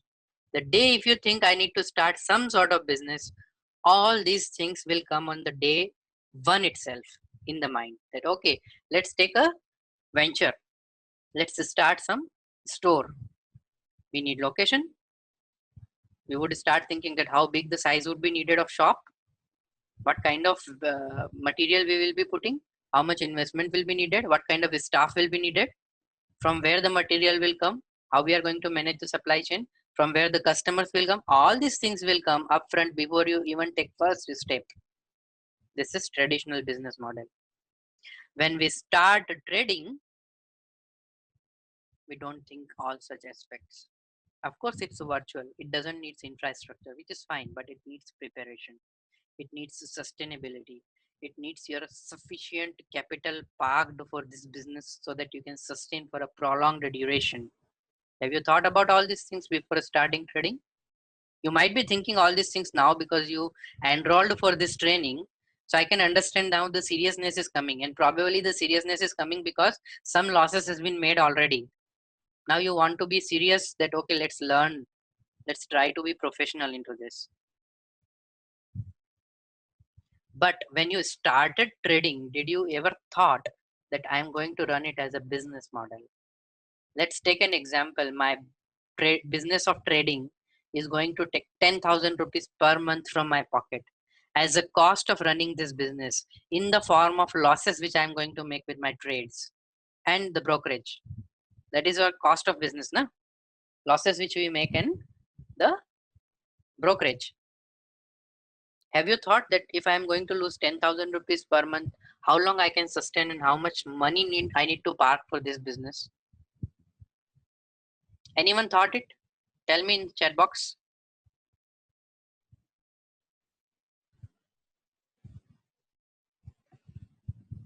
Think today how I am going to sustain in this business for a longer duration till the time I get it right. Note it down in your notepad. And the beautiful part of trading as a business is you need not to have that money in your pocket today. If you are going to start a shop, you will need an initial capital in your pocket. Trading is the beautiful business which doesn't really need upfront money from you. You can even trade on paper with equal seriousness. And when you make, let's say, 1 million rupees on paper with right decisions, then you can start with your first rupee in the market.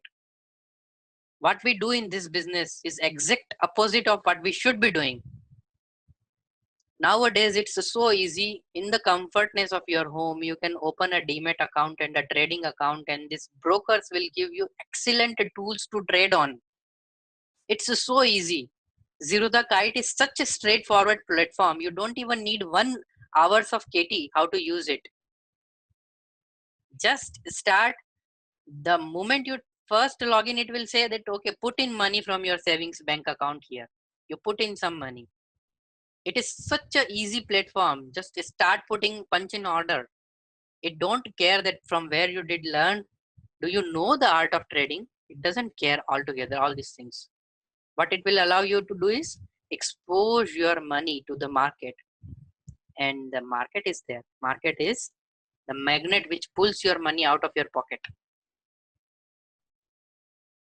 So this is very, very important. And the beautiful part is that you need not to put money. The person who is desperate to put in money and desperate to earn bigger profits, you are again at the wrong place today. If you want to be millionaire tomorrow, I don't have any magic wand which I can just, okay, blah, blah, blah, and abracadabra, and you become a millionaire tomorrow. Don't. That is not going to happen. We need to put in some serious efforts.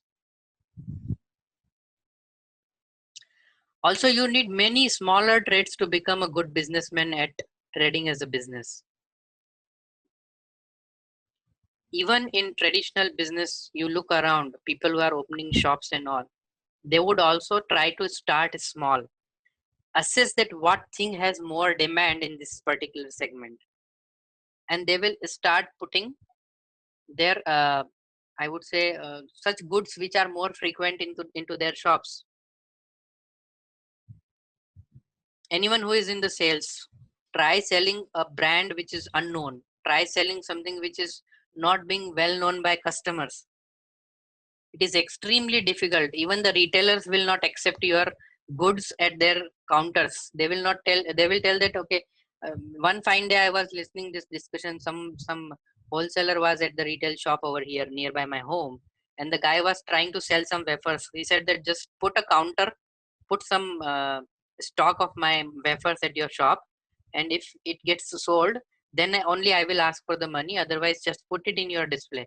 And the shopkeeper was saying that I don't have space to put your stuff in my shop. Forget about selling it.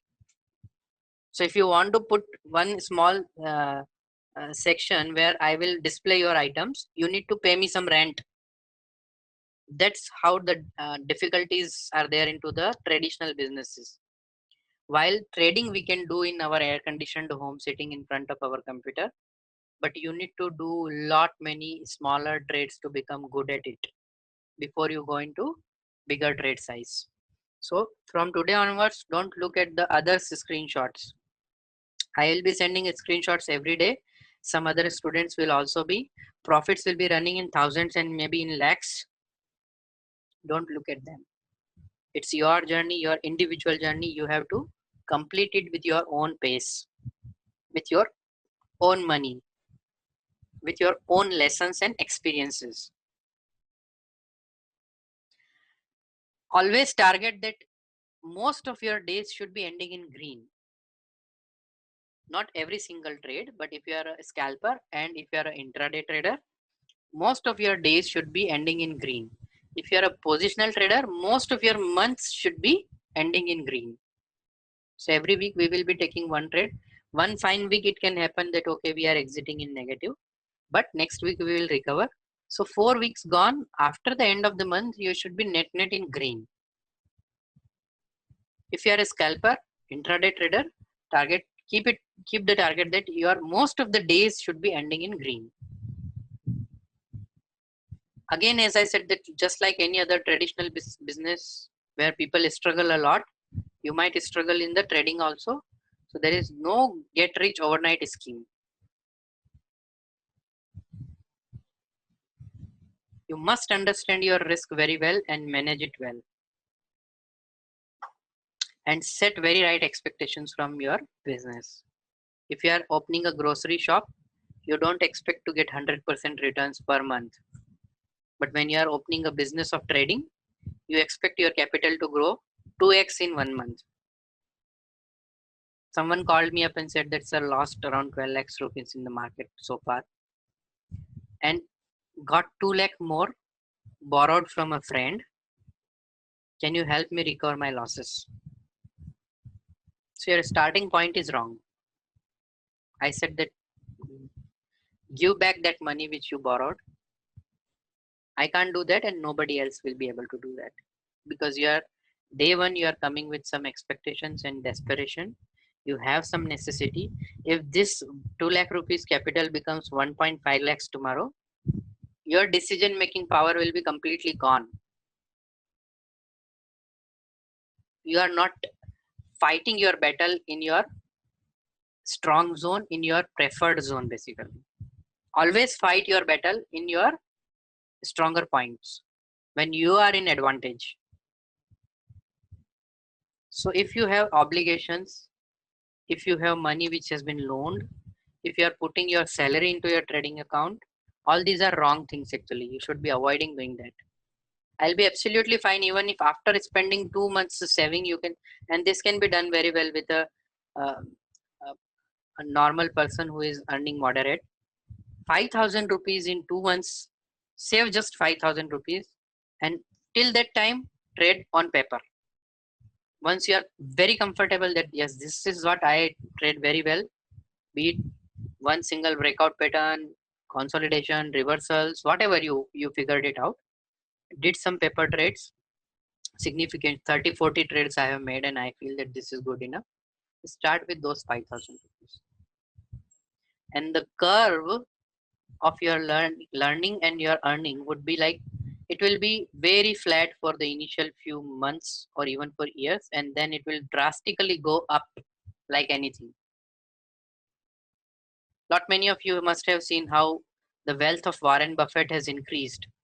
It was steady for many decades, and then after that it started with an parabolic move. Vertically, he grew his capital basically. Exactly, that's what happens with all the successful traders. For a very prolonged period, your progress will be steady.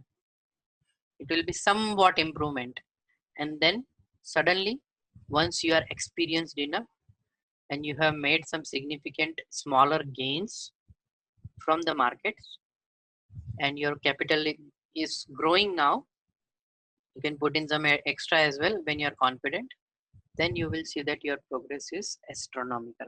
So that is how we should be doing trading as a business. Just give me one sec.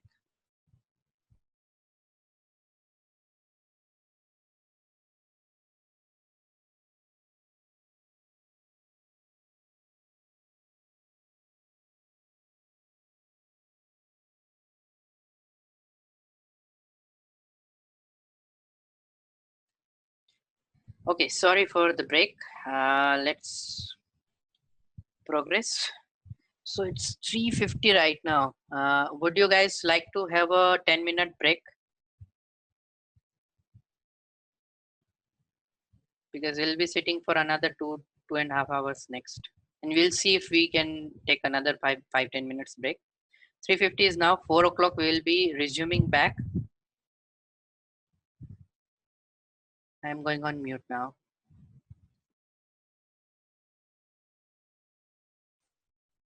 Okay. So as I said that to run the business of trading, you will need some infrastructure and you must be on top of all these things. First and foremost, a very, very important part is to have right a strategy, a setup, or a system to trade on. How many of you have a well-defined strategy right now?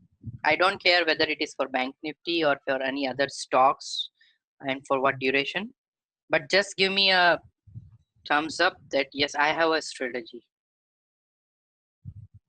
And how many of you don't have any of well-defined strategies so far? Good. There will be components of the strategy. We'll be going into the details of those things in detail basically.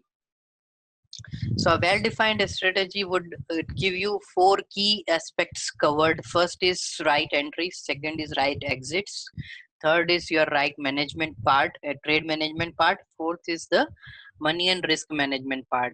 Any strategy must cover all these 4 aspects.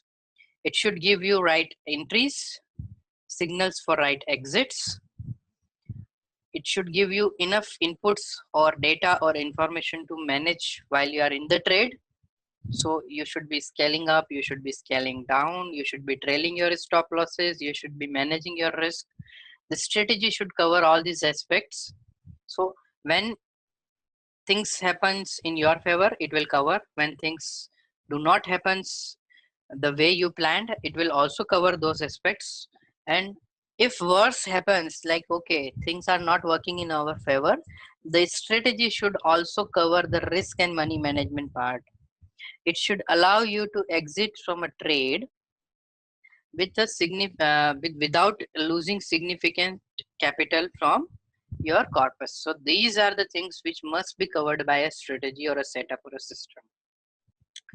Technical aspects will also be there. It should give you clear indications of entries, exits. So signal part basically, signals should also be there. You would also need in the infrastructure a real-time charting tool specifically for scalping and intraday. You would need it. And the setups which we are going to build would be simple enough, can be done on any of the mainstream brokers charting platform. We would need a broker and a brokerage part. Choose your broker wisely. So if you are on a full scale brokers like ICICI Direct, then you are actually paying too much of the brokerage until and unless you have some discount brokerage plans from them. Personally, I am trading on Kotak. So most of my scalps are on Kotak smart trader platform. I found it good enough. The best part is that there is no intraday brokerage involved. So it's 1000 rupees flat fee for the entire year, and you can do unlimited intraday trading in each segment: cash, futures, and options, whatever instrument you select. The only thing which comes as a charge is the taxation part, basically, which will be more or less same with all the brokers. So tax we have to pay, but the brokerage is something on which we can save. So don't pay heavy brokerages. Also, you need to very detailed. You need to evaluate the charting and the trading platform from the broker which you are going to use. Specifically, again for intraday and scalping, your trading platform must be stable, responsive enough, provide the real-time data and information, and it's fast also, and intuitive in terms of it should be simpler to use. It should not be very complicated, basically. So that is another aspect of infrastructure. Trading platform, as I said, that it should be simple, it should be intuitive, it should be responsive. Next comes another very important aspect which I have put into the infrastructure is the mindset or the skill of trading. You must have a mindset of a trader. What does this means? You should be prepared to analyze in the right way without having sentimental bias about the stock markets or about the instrument or about the direction of the instrument. You should be rational and you should be flexible enough to take care of your trades in either direction, whether it's in the profit or it's in the loss. You should be having a flexibility to manage it right. A person who is emotional and rigid would find it difficult to trade profitably. So a lot of people, again going back to my personal experience, a lot of people are sentimental about certain stocks or certain moves. In the morning they wake up and they make up their mind that today for sure there is a fall because something happened in US, or the East Asian markets are down, or the SGX Nifty has opened a gap down. Of late, personally, I have been observing our markets are not following all these things. Our market decides its own direction. We have sufficient engagement of big players, be it FIIs, TIIs, HNIs, and each day our market is deciding its own direction. Though there are influences from the world markets, but still you can't be very certain that if China is down or if Japan is down, we will be also down. That is not a necessity. No longer anymore. Earlier, it used to be more prominent that world markets, the way they are direct going, our market will follow them. But now it's even the DIIs and even the retailers have increased their participation to the extent that we have our own sentiments, emotions, reasons to find our own direction, basically. So you should be taking care of this aspect also very carefully. And a trader's personality is another important aspect. During my college days, I joined a coaching institute to prepare for UPSC.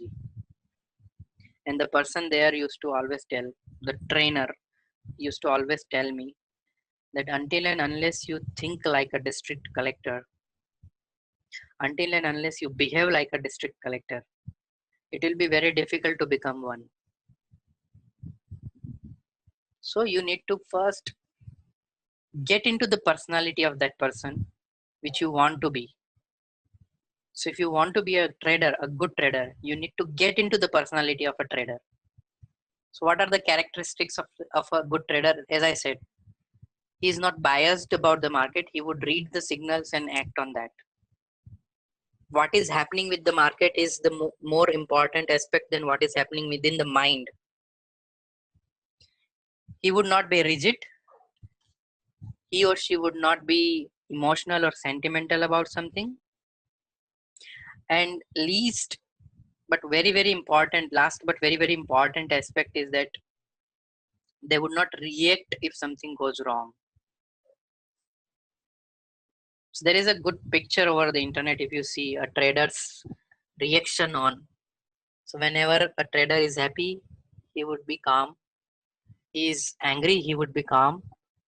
He is anxious, he would be calm. He is sad, he would be calm. But there is only one type of picture is there, which is more or less emotionless in all sort of situations, and that's how a trader should behave. So if a loss happens, you should not be feel sad about it, you should not be feel agitated about it, you should not be feeling angry about it, because it's a part and parcel of our business. As long as it is small enough within the territory of your risk and money management, it's all good. So far you guys are able to follow. I hope that a lot of notes are being accumulated into your notepads. We are about to finish the more important part, which I taken first, though some people will not find it significant, but psychology is much more important than rest all things. So focus more. We have spent almost 2 hours and 15 minutes on this part, but this is very, very important. Now I am going into the trade management. So we will be covering a simple trade size calculator. There is an Excel. I'm going to cover that. I'm not going into all these bullet points as of now. Let's go to the Excel first, cover what is there. You all will receive this Excel from my side, and I expect every single person to follow this. I'm going to share my entire screen now. Once you get the Excel sheet, just confirm that yes, you are able to see it.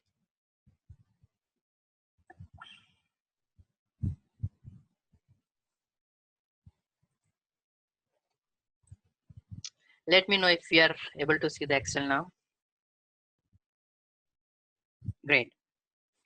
So this is going to be your in-house friend to run your business in much more controlled way. Okay, there is no, I can't come in person to tell you that you are going off track. This Excel will tell you that you are going off track, if at all, if at any point of time you are doing something which is unplanned, which is not in the territory of your risk and money management. This Excel will tell you all the good inputs basically. So you should be keep on updating every single day this Excel, and you should also be keep on revisiting this. So daily do the analysis, do the data entry. First thing first is risk calculator. This is a very simple calculator. You have to put in 3 inputs over here. Your deployed capital, how much is your deployed capital, what is your risk profile, and how many trades you would like to make every single day. So let's take an example. My initial deployable capital is 50,000 rupees. I would like to get start with 50,000 rupees capital right now. Okay, and my risk profile is, now again this depends on your personality. If you are aggressive and you are ready to take bigger risks per trade or bigger risks per day, then your risk profile will be high. If you are somewhere in between, your risk profile will be moderate. If you don't really want to take a lot of risk per trade and a lot of risk per day, your risk profile will be low. So let's start with the low risk profile. Assume that you are a passive trader as of now. You're just getting started. Start with a low risk profile, and then how many trades you would like to do per day. Now this can be derived from 2 facts. One is that how much duration you can spend in the market hours every day. So let's take an example that you can spend initial 2 hours daily, 9:15 to 11:15 only. Then I think 3 to 4 trades would be good enough. You won't get more than 4 setups, right setups. And even if you are getting more setups, you should be very, very uh, uh, disciplined about this thing, that I'm not going to take more than 4 trades. So if these 3 inputs we give over here, your daily risk limit will be 2,000 rupees. 2% of the overall capital, which is 1,000 rupees. With this speed, if you lose your capital, it will take a very prolonged duration, because let's take an example, you lose this entire 1000 rupees on day one, then next day your capital will become 49,000 rupees, as simple as that. Now you cannot lose 1000 rupees, now you can only lose 980 rupees during today. What difference this will make if you have observed it correctly? So when I had 50,000 rupees over here, you were allowed to take one lot 4 times, and per trade your risk was 250 rupees. Here I have put in, if you are losing this much on day one, you will be able to take 200 consecutive losing trades before you finish entire of your capital. So let's take an example. This has happened for 10 days. We are doing something absolutely wrong.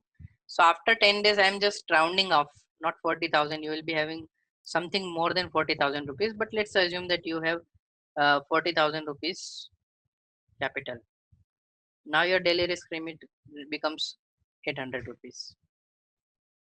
Still, you can do one lot 4 trades per day.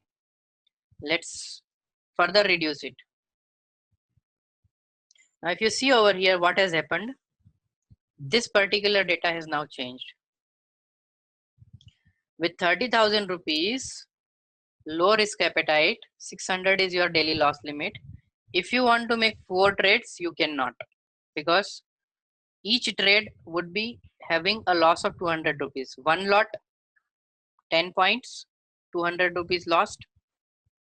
So if you lose 200 rupees in a trade, in a single trade, and if you want to make 4 trades in a day, how much you will be losing? 200 multiplied by 4, 800 rupees. 800 is beyond your daily risk limit, and that is why you can't trade one lot even. Now what you have to do is you have to reduce number of trades. The moment you reduce number of trades, now it is coming within your daily risk limit. 200 per trade multiplied by 3, 600 rupees. So the moment your capital reduces, either you will be reducing your number of trades, or else you will be reducing your number of lots. So let me make it 1 lakh rupees. Now if you see over here, with 1 lakh rupees, your daily risk limit is how much? 2000 rupees. I want to make 3 trades only. So it will allow you to trade with 3 lots, because each lot 200 rupees. 3 lots, stop loss hits, how much loss you will be having? 600 rupees. And if you are trading 3 times, overall loss will be 600 multiplied by 3, that is 1800 rupees within your risk limit. If I want to make 4 trades, see the magic over here, it will not allow you to trade 3 lots anymore, because you are now making 4 trades. You have to reduce your quantity now. With two lots, 400 per trade is the max loss. And if you are making 4 loss making trades, it will be 1600 rupees loss, which will be again within your daily risk limit. So I don't care how much capital you have, you just put in that capital over here, select your risk profile, select how many trades you would like to take today, and it will give you that how many lots you should be trading, and for how many rounds you can trade worry free within your risk limit. And if you follow this, whatever capital you put, you will need 200 consecutive, without even a single profit making trade, 200 consecutive loss making trades you will need to have to completely finish your capital. It is nearly impossible with the sheer logic of probability that you will 200 times out of 200 times you will be wrong, because the later part which I am going to cover, how to read the market, how to read the data, how to make right decisions, will allow you to trade with much higher accuracy. Least 60 to 70% accuracy is what I am expecting from each one of you. So if your accuracy level is around 60%, you can't really practically make 200 loss making trades consecutively without earning anything. It's practically impossible. So if you earn in between, then your this 200 number over here will be again much more higher.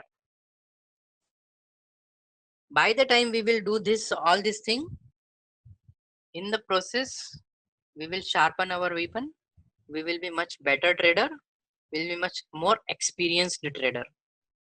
So this is very, very important. Now give me a confirmation that you got the point over here. Is it clear to all of you? Risk calculator is mandatory. If you are not following it and if you are coming back to me and saying that I am making consistent losses, I will ask you that show me your Excel sheet first of all. Are you following it or not? If you are following it, it is going to be very, very difficult to make losses. Even if you make losses, yes, I do use it every single day. There's no point in teaching something which I don't use. You can invest 10,000 rupees as well, no problem at all, but we might need to, since it will be too less amount actually, so we might need to see how does it allows you to make trades. You can't do 4 trades per day with 10,000 rupees. Practically you can do in the market, but then your risk capacity per day is to make only one trade, I guess. Yes, with one lot, one trade per day you can do, and still it will need 50 consecutive trades to wipe off this entire capital. So even if you're smart, starting very small, that's absolutely fine, no problem. Grow your capital slowly. Make 2-3 paper trades and one real trade. That's absolutely fine, no problem at all. You can do that. But I expect that at least you guys should be starting with this much amount to get a start with. 25,000 rupees is a good enough amount. Even if you lose this entire amount, world will not end. Okay, so don't take a big risk, but don't trade with such a small capital that each trade would be a difficult one for you to maintain. So with 25,000 rupees, we are allowed to do 2 trades per day with one lot. Daily max loss limit is 500. You will be losing 400 if your both trades goes wrong. It will still need 100 consecutive wrong trades to completely finish your capital. This is magical. This is simple math, but it's magical. Must follow.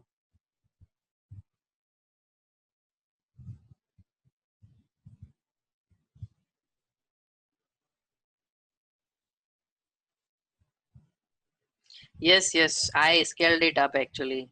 If people who are following me from long, if you see, even for let's say a year back, I was not trading with this size actually. Bank Nifty is 20, lot size is 20. So if you are trading one lot, it will be 20 shares of Bank Nifty, and it is about the options part basically.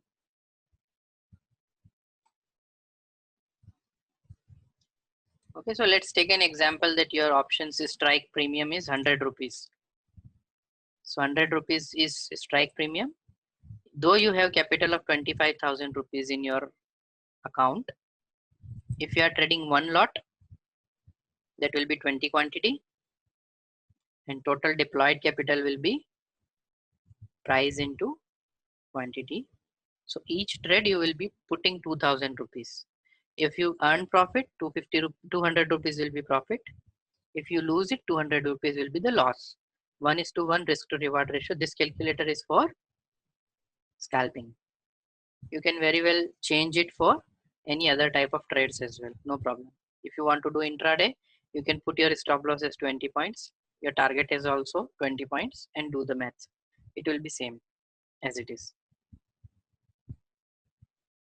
Yes, all of you will be getting this Excel file.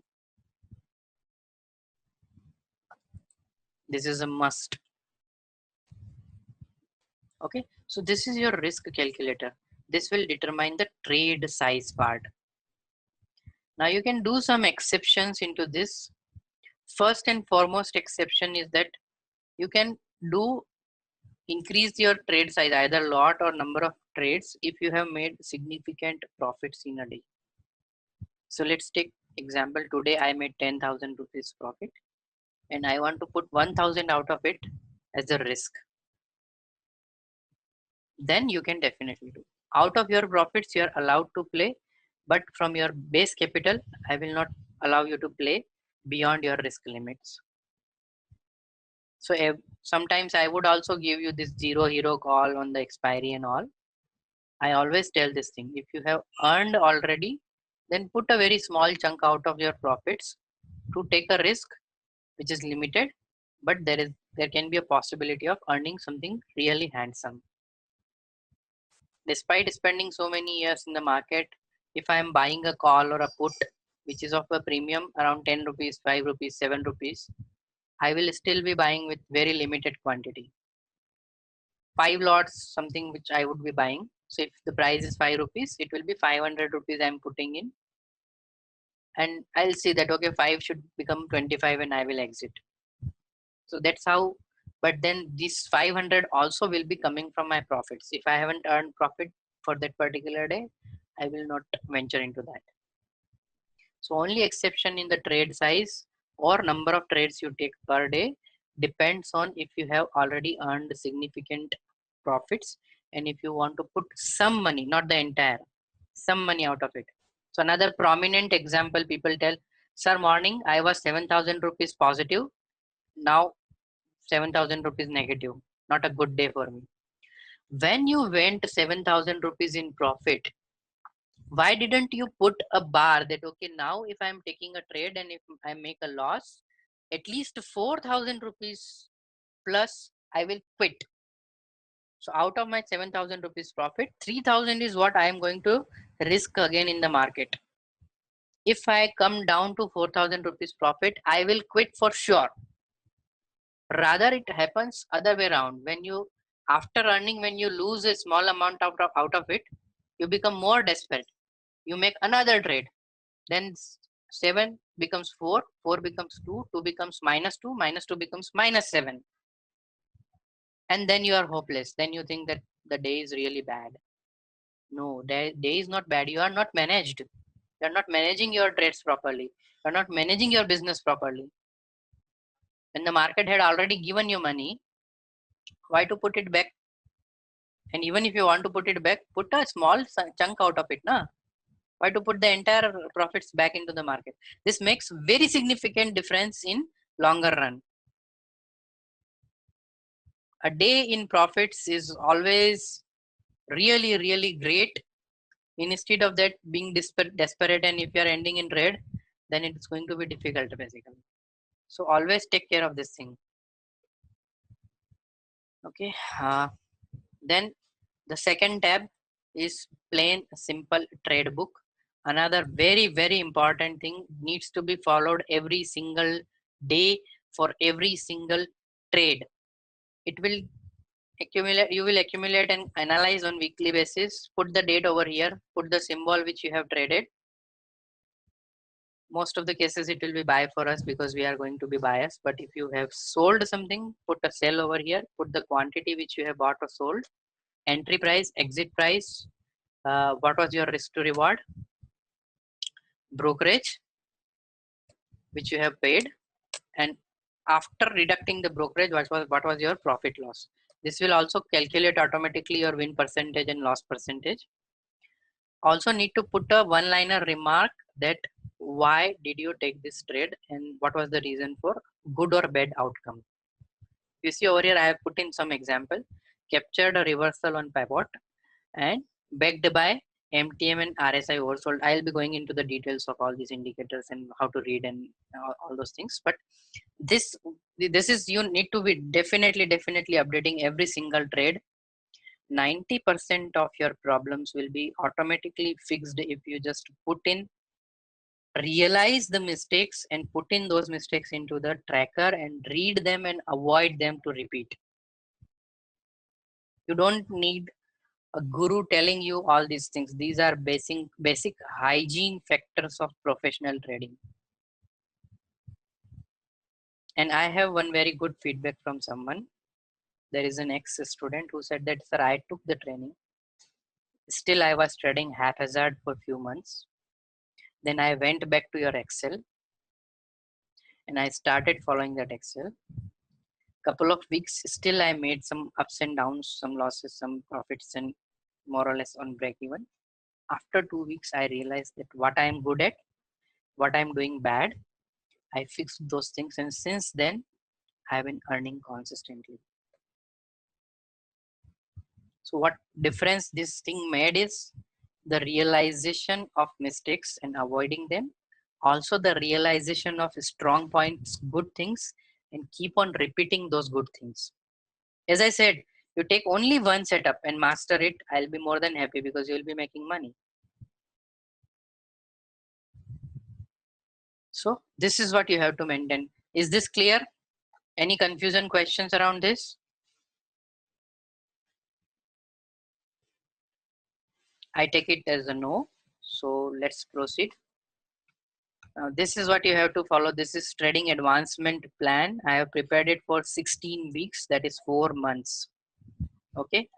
Advancement plan will give you a guidance that what you should be trading in your first week. So your trader level 1, you will be trading max 2 lots of Bank Nifty. No matter your capital is 10 lakh rupees, I don't care. Maximum 2 lots you will be trading, following your risk calculator over here for entire 2 weeks. Okay, entire 2 weeks. Your daily maximum loss limit is 800 rupees. If you are trading with 2 lots, and 10 points is the stop loss, 400 rupees you will lose in trade 1, 400 rupees you will lose in trade 2. Quit for the day, don't continue. Quit for the day. After doing all this hard work, what I want is 2400 rupees profit at the end of the entire week. So if you are trading with 2 lots, you make 5 trades a day, you make 1 trade a day, I don't care. After completion of the entire week, if your profit is around 2400 rupees, which will, how much good trades will it take? 2 lots, 1 trade good, 400 rupees profit. 6 good trades, you will be in profits of 2400 rupees. Let's take an example. During the entire week, you take 5 days, 3 trades per day, you take approximately 15 trades. Out of those 15 trades, 5 are wrong, 10 are good. So 5 wrongs will be 2000 rupees loss, 10 good will be 4000 rupees profit. So you will be hitting how much? Net 2000 rupees plus. You have to still remain on trader 1 level. Improvise your accuracy for the next week. On the weekend, when you are able to hit 2400 rupees profit, after 2 weeks of continuous level 1, in the week 3 you will reach on to the level 2. Still you will be trading for another 2 weeks with 2 lots, and consecutively at the weekend you should be having 2400 rupees plus in your pocket. If you are able to do this for entire 4 weeks, then the next week, that means 5th week onwards, you can trade with 4 lots. What I need weekly is 4800 rupees minimum profit after completion of the entire week. You keep on repeating this for 2 weeks, and again this for 2 weeks, and this for 2 weeks, this for 2 weeks. Come completion of 16th week, trader level 8, you are allowed to trade up to 20 lots. Of course, depending on your capital. And since you have qualified achieving profit targets on weekly basis for these many levels, now you are allowed to trade with 20 lots.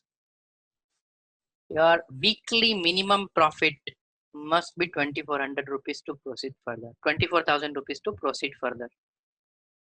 Nothing below this. If you are not able to achieve this much after completion of the entire week, you should stick to the same size. Do not increase the size at all.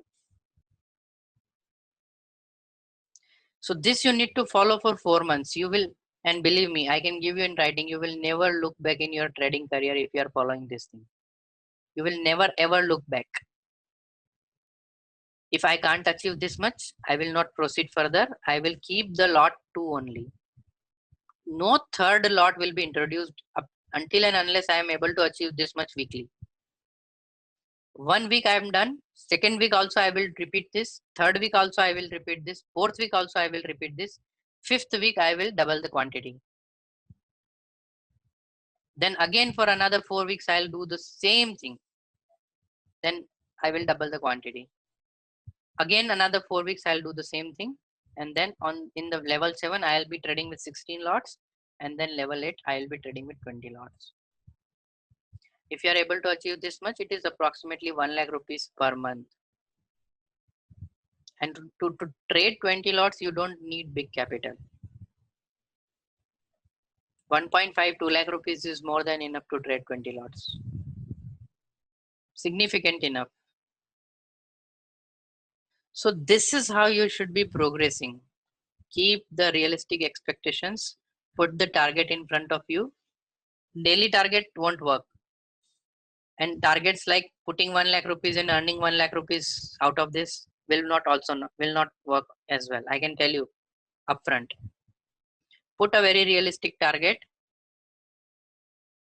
and try to achieve that.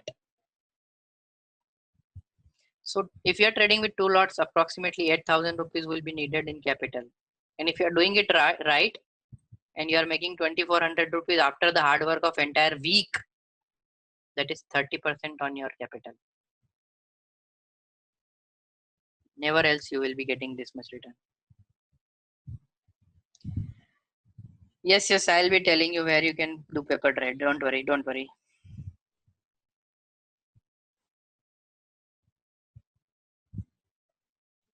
Okay, so if this is clear, then I can proceed further.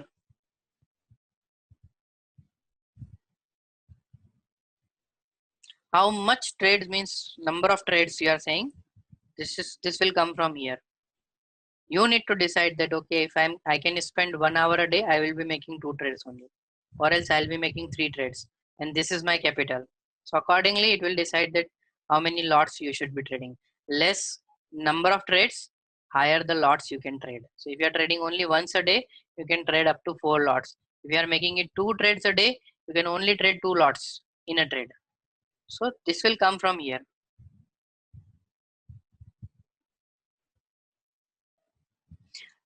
Criteria for demotion, of course, if you are not able to achieve your profit targets, you don't progress further.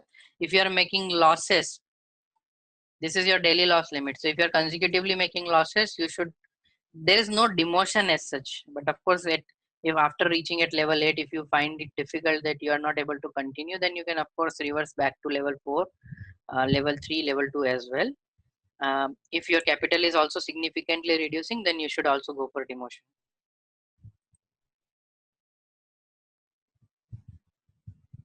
It won't happen. Demotions will not happen if you are this part, the trade book part is up to date and you are taking care of your mistakes. The demotion part won't come into the picture. We are not here to demote ourselves in any way. Okay, next is the strike price guide, which you should be following every day. What will give you 10 points profit when you are going to do scalping? Which strike price you should be taking? So Friday we will be going in the out of the money options. Out of the money options, I hope that all of you have basic understanding. I'll be covering this in detail when I'm going to do the data analysis part. So first thing is Friday, since premiums will be high, so we need to trade out of money options. So let's say spot price is 20,800. What is out of money for call? It will be 28,200 or 300.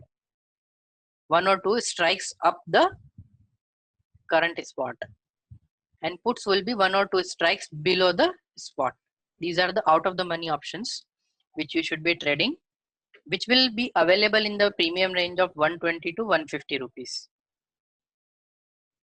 And aim for 10 points gain when you are trading on this. Now with gradually when the each day will pass, the premium levels will reduce and the volatility will increase because premium would decay. But since we are nearing towards the expiry, so volatility on the options price would increase. So Monday we will be again still trading the out of the money calls or puts, which are in the range of 100 to 140 rupees premium. And Tuesday we will go to near OTM. So in case of near OTM, that is basically one strike above the current spot or one strike below the current spot for puts, which is available in the range of 90 to 130. And Wednesday we will further narrow down. We will be either trading near OTM or at the money calls or puts, which are in the range of 80 to 120 rupees premium. When there is a trigger happens, these premium guidance would tell you that okay, 10 points can be easily achieved with the higher volatility. When we are talking about the expiry, the volatility will be at the peak, and you should be looking for strikes which are available in the 50 to 100 rupees premium range for a 10-point profit. So this is a basic guide which we have to follow. What strikes we should be trading each day. So it can be like spot is 28,100. It can be 28,400 or 500 call as well, which is available in 120 to 150 range. We will go for that. So let's just give it a try if this guy is up and running again. No, this is not. Anyways, we'll figure it out. I prefer to go for Kotak then. So this is how it is. Is this clear or is still some confusion on this? This will be discussed in detail later on. So don't worry if you have any outstanding question. Last sheet on this is something which you need to look on the weekly basis basically. And this is a compounding calculator. Okay. It is a sample calculator that if you are making 20 trades, if you are making 20 trades over here, and 50% of them are wins, 50% of them are losers. Okay, so let's say winners are over here. If you see 10 are winners and 10 are losers. The starting capital is 10,000 rupees. When you win with risk to reward ratio, 1% return is something which you will get. 1:1 is to risk, 1:1 is risk to reward ratio. So it becomes 10,000 rupees, 10,100 rupees. Then another win 200, another win 303, another win 406, and then you will get a loser. So you will have a drawdown, 1% losing, winning. So if you see with 1:1 risk to reward ratio, if you have 50% accuracy, you'll be more or less 0.1% down from your original capital after 20 trades. If you are taking 1:2, 1:2 risk to reward ratio, you will be up 2.9%. And 1:2 risk to reward ratio is 30% of your overall trades. So if you see first trade, we are actually exiting 1:1. Second is again 1:1. Third, we could able to trail and we got 2% return on this instead of 1%. So if out of 20 trades, 10 are right, 10 are wrong, and out of 10 right trades, 3 trades only you trail up till 2% return, it will make a significant difference and you will end up with 2.9% overall profit. If you can do 5 out of your 10 winning trades, trail them for bigger profits and achieve 1:2 risk to reward ratio, your overall capital will grow by approximately 5%. And if you are able to 3 trades out of 20, you are able to trail up till 1:3 risk to reward ratio. That means 10 points is the stop loss, 30 points is the profit we could able to catch. Then you will be up by 6% approximately on your capital. If you can do it on 50% winning trades, then you will be achieving 10% of your capital as profit target. Is this, are you guys able to get it, or is it going above the head? This signifies that how important it is to trail some of your winning trades.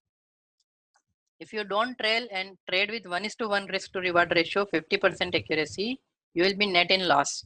If you could able to trail only 30% of your winning trades, you will still be in profit.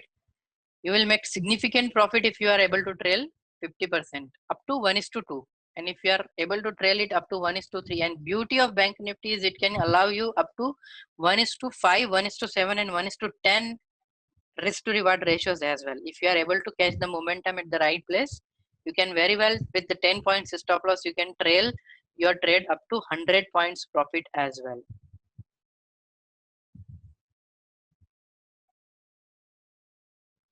Few such trades in between are mandatory to make it big. Always remember this thing. I am also being a experienced person and a trader. I am also struggling on this front. I feel much more comfortable to exit my full position when I am hitting 10 points profit target. Only when it's market running like anything and I could able to capture more points, I do that. Otherwise, more or less, most of my trades are 10 points gainer. The good part I being saved and because of which I am profitable is that my accuracy is pretty decent.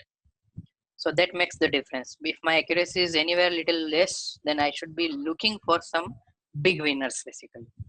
So in all these scenarios in front of you, accuracy is 50%. It is not increasing. What has been changing is the ability to trail your trades, trail your profits and lock bigger profits when you are right. So that makes a big difference basically. Keep it handy.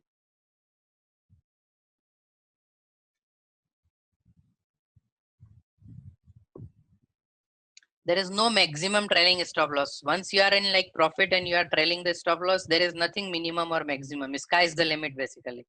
At certain point of time, if you are revising your stop loss frequently, because it's scalping, so every couple of minutes I will be revising my stop loss and making it on the higher points. At some point of time it will retrace and hit your trailing stop loss. So that can happen with 1:2, that can happen with 1:3, or it can go up to 1:10. It depends on the acuteness and the force of the momentum. If the momentum is one directional like yesterday, Sunil, I'm not sure if he's here, he was able to trail it very decently and he could able to capture, I think, approximately 100 points minimum he must have captured. I'm not sure it was a scalp to be originally planned, maybe an intraday trade, that is fine, but he trailed it very well basically. And the direction was such a one-sided that it helped to maximize profits. So that you can definitely do, but we can't actually there is no maximum limit as such. You can like go up till 400 points also. There is no problem.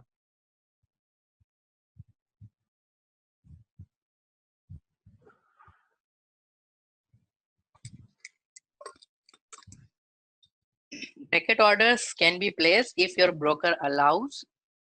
That will help you to fix your profit targets and your stop losses in a single order. Though it is going to be little difficult when you are doing the scalping, because if you are putting too many inputs before entering in the trade, probably you might end up in a trade which is already like the price is gone and you might not get filled your order, or else you might enter on the little higher price. So scalping, the more important aspect is to enter as fast as we can, and then you can put in your stop loss order and keep on trailing that. When you're hitting 10 points is profit, and you should be exiting at least partially if not full. But bracket order I personally don't use, and it's very dependent on individuals how fast they can punch in the orders basically. If it's fast enough, significantly fast, then you should be trying that. Otherwise, personally, I enter in the trade, I put a stop loss order, and I manipulate that order basically. So I keep on manipulating that. Okay, so I'm going back to the presentation now. Entries always ensure that the right levels you are entering. We will be covering the exact pinpointed entry levels and setups which you should be looking for in the subsequent slide and when we are going into the charts section. Taking partial, we have covered already that whenever you are hitting your 10 points profit target, you should be at least book 50% and rest 50% you can keep with the original stop loss. This way you will make sure that you are now this trade will not go into red. You can aim for bigger profits on the remaining 50% quantity. 80-20 rule is again book 80% and keep 20%. This is better in terms of locking profits on majority of your position size. Always remember, a winning trade is a winning trade. Never let it move in trade again. So if we are, this is not acceptable that if you have went in 10 points profit, 10 points profit was there, you did not book it, you let the trade run, and now it's in green. This is not an acceptable outcome. When you hit the 10 points profit, at least book your half of position, and rest half you can do whatever you want to do. So that's how you should be progressing. Loss management is very, very important aspect. 10 points stop loss gone, you should be exiting. If it's intraday trade, max 20 points stop loss, you should be exiting. Don't think that market will turn back. Don't think that it will be in green again. Just cut the loser. We should be worried about when it comes to managing the trade, we should be worried about the how to maximize the profits. How to manage the loss, let the market decide. If the loss comes, if the level comes, we will exit blindly. Whether what happens, always it's the contrary. People try to manage their loss making positions. When it's a 10 points stop loss, they would give it a little more width. Now it becomes 15 points. And some would do even more beautiful stuff. They would average at the lower level and make it even bigger loss. I also average loss making trades. If you have seen carefully my screenshots, very few trades, when they are in 10 points or 8 points, 7 points loss, I also average them. And there is strong enough reason to do that if I'm doing that. Otherwise, I don't do that.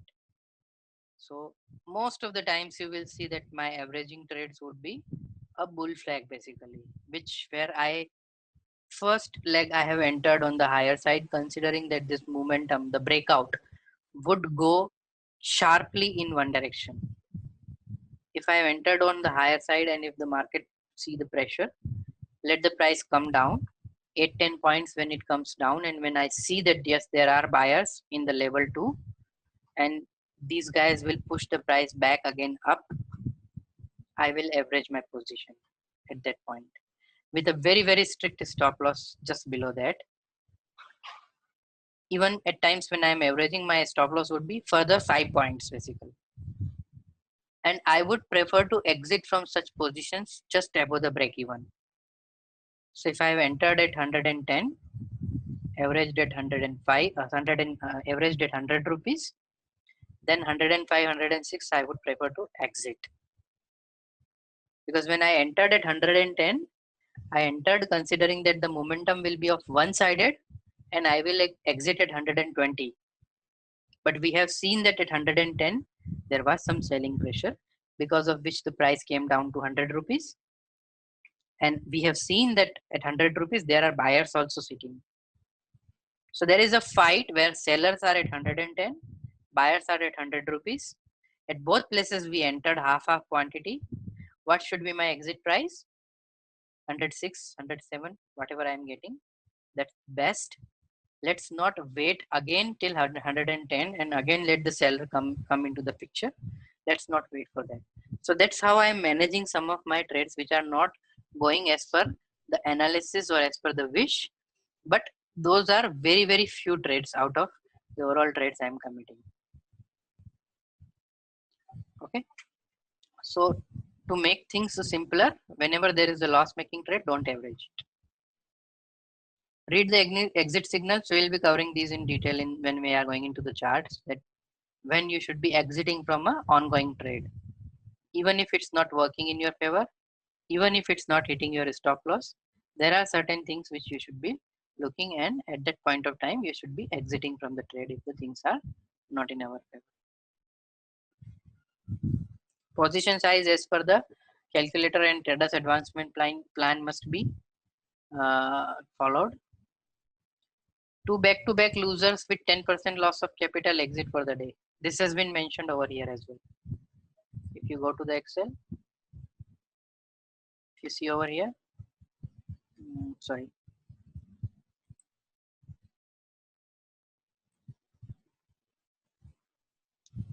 this.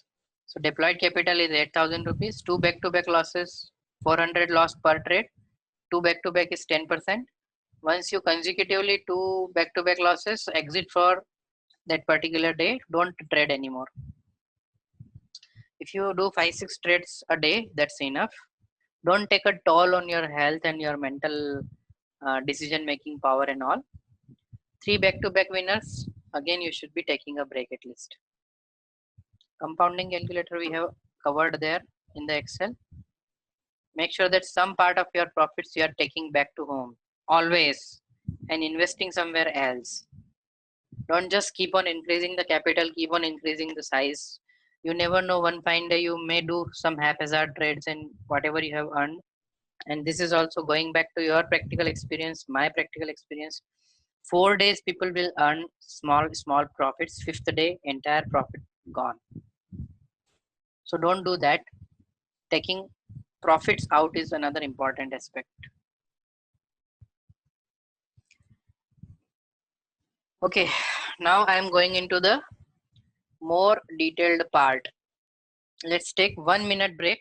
Let me just collect the thoughts and then I will start once again.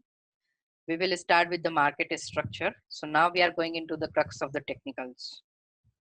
So far, trade management, money management, psychology, trading as a business has been covered. I hope that all the concepts are clear. Adapt, make it the lifestyle. Make it your lifestyle. Then only it will make sense. We'll be going into the market structure after 1 minute's break.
Hi all, I'm back. Just give me a confirmation that you are able to see my screen.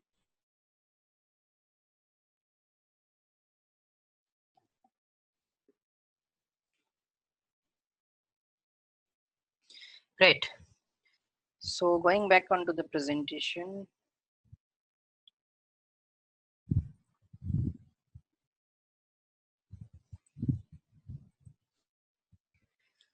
we will be talking about various components which makes the market structure, and understanding of market structure is very, very important basically. So it what is market structure, by the way, is basically how the price is being formed and how the overall structure, overall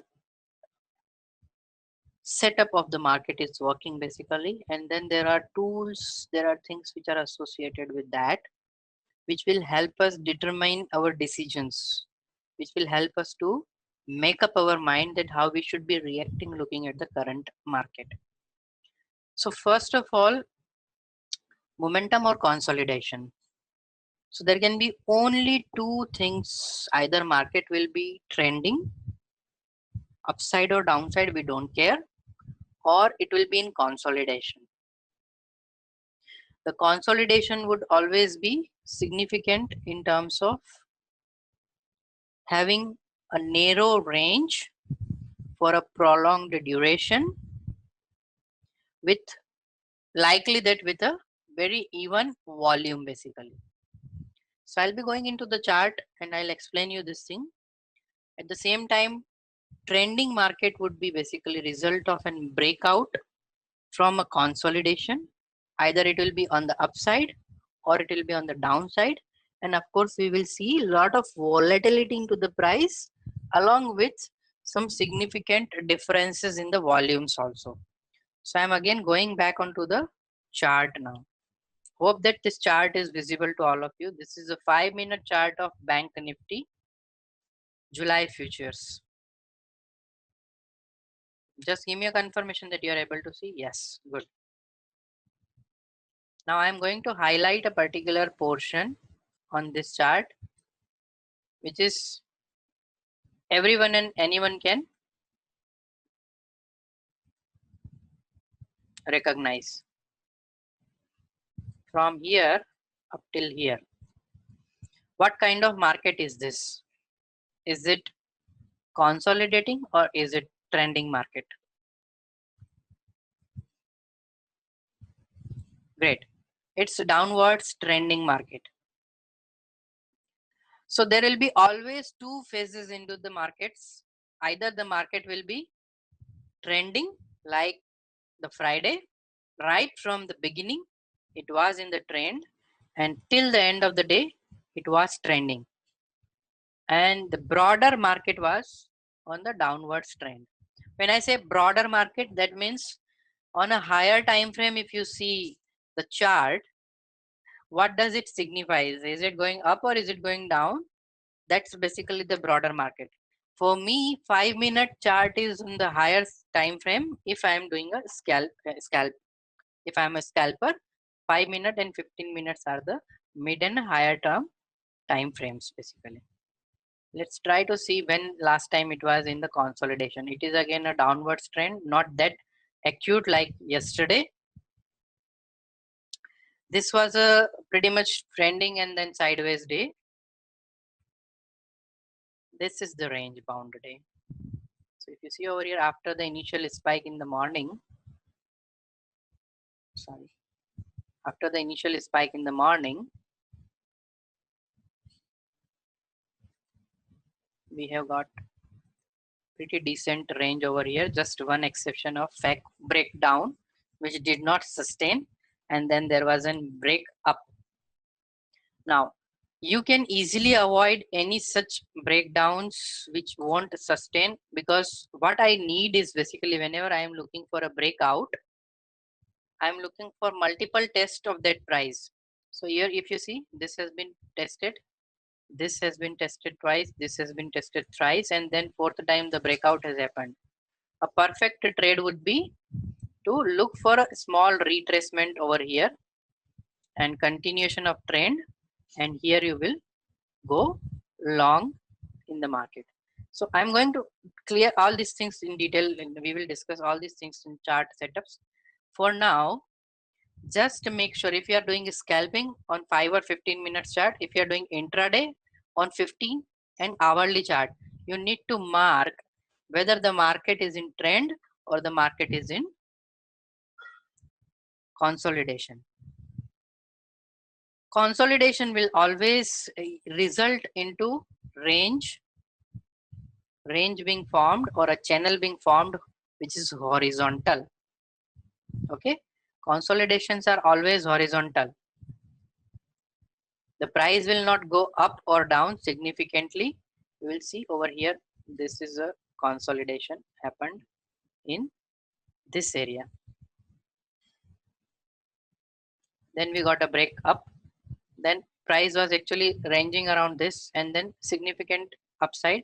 So if someone has entered over here in a trade and waited long enough, of course it was not an intraday trade.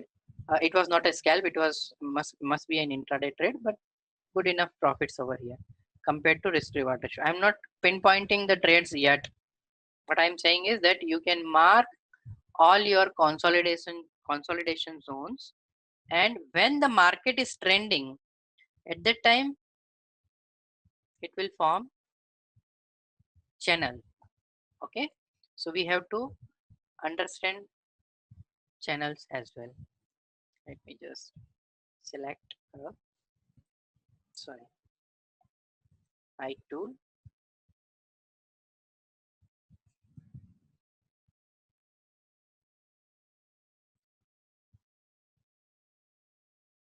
Okay, so when there is a consolidation, we will have a horizontal range and we will look for a breakout either on upside or downside. When there is a trending market, we will get a channel. Okay, so within this trending market, simple logic is to trade in the direction of market when you see the price coming on the higher side of the channel. So if you see over here the price on the closing, this has been tested once over here, the channel high, and twice, and this would go down further on Monday if the trend doesn't change and we are actually going to trade in the within the channel's range. The second part is, of course, it can break above the channel and the trend will change towards upside. All important consolidation zones and channels in the trending market, consolidation in the sideways market and channels in the trending market must be marked on your charts. Okay, is it clear how to do that in practice? I will be sharing hundreds of charts. No, we don't decide the trend. The trend will form automatically. We will be trading the breakouts or breakdowns when there is a price moving out of the consolidation zone. Okay, so that starts the trend. Before the trend, you will have a consolidation zone. So if you see over here, market was on Thursday also in a trend. Here there is something else which needs to be discussed and we will be covering in detail afterwards. This is basically a parabolic move. If you see over here, this is a parabolic move. Anywhere if you can mark a trend line which is going above the 45-degree angle, this is the right 45-degree angle. If the price is riding on a 45-degree angle, this is a normal upside or downside trend.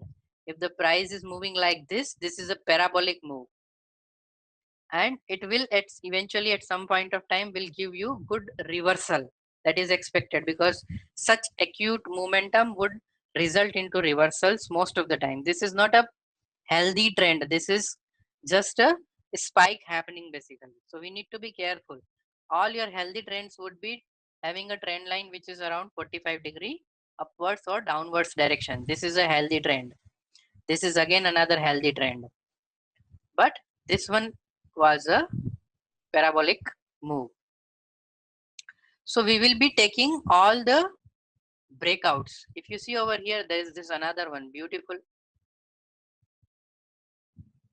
breakout.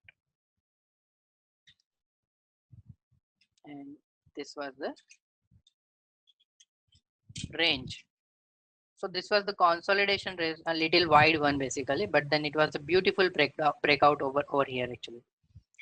So we need to mark all the ranges, high and low, and channels, just to make sure that we know where the price can reverse, and if the price breaks above or below, we know that there is a trend reversal or a trend getting started basically.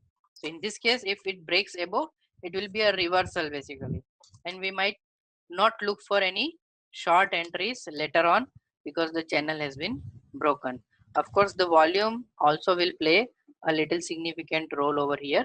If any break is happening from the channel with some solid volume, then it is likely that the reversal will continue. We'll go in further details when we are going to talk about the charts. Just wanted to give you a basic glimpse that what are the ingredients of the market structure. So trending or consolidation is the market. Then the second part is the candlestick patterns you must know to identify. This has been given in the material also. What are the single candlestick patterns and what are the multi candlestick patterns where more than one candles will form a pattern. Single, the most important are Marubozu, spinning top, dojis, hammer, hanging man, and shooting star. Multi would be engulfing, piercing line, dark cloud cover, haramis, morning star, and evening star. You should be able to identify these patterns when the market is going on and when the candles are forming. I'm going to give you a very smart utility to practice for this thing. Okay, so go to tradingview.com.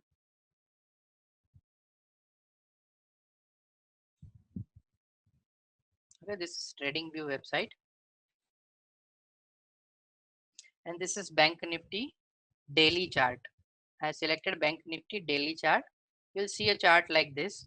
Nowadays, TradingView is also giving you real-time data, so you can even have a 1-minute chart over here in the free accounts and check real-time information on the TradingView also. Here you in the indicators, you get a lot of indicators being built by users. That's in the public library. So go to public library. When you click on the public library, you will get to know all the most liked indicators over here. Okay. So in this, you will get one candlestick pattern identified. Note it down in your notepads. Candlestick patterns identified. Just click on this indicator and this will be plotted on your chart, no matter what the duration is. And when the real time information will flow, it will tell you at the real time that what kind of candlestick is this. So you will get a hammer, inverted hammer, again got a hammer, then a bearish harami over here. So market might go down. Then we got a bullish kicker, and you see the reversal has happened. From here on, the market went up.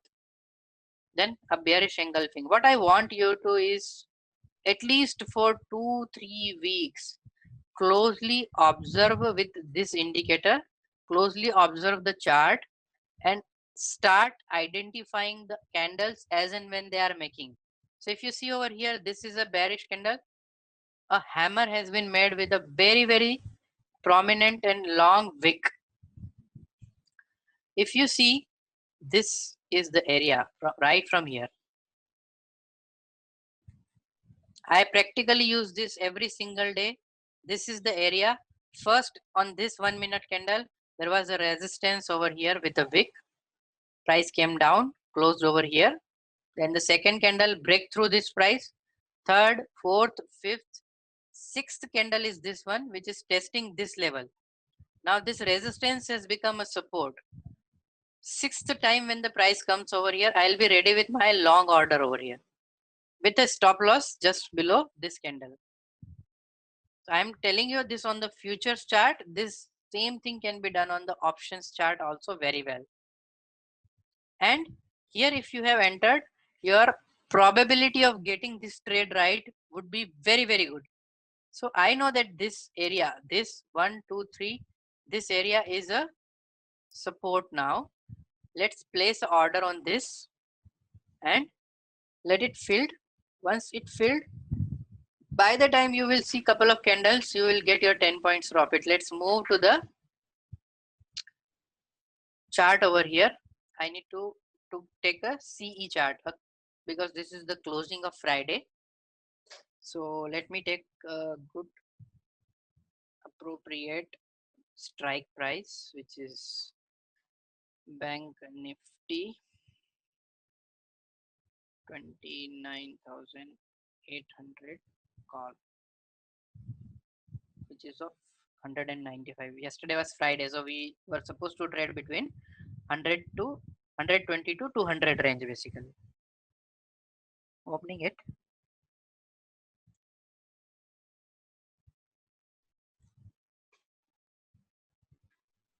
So this candle is of what duration?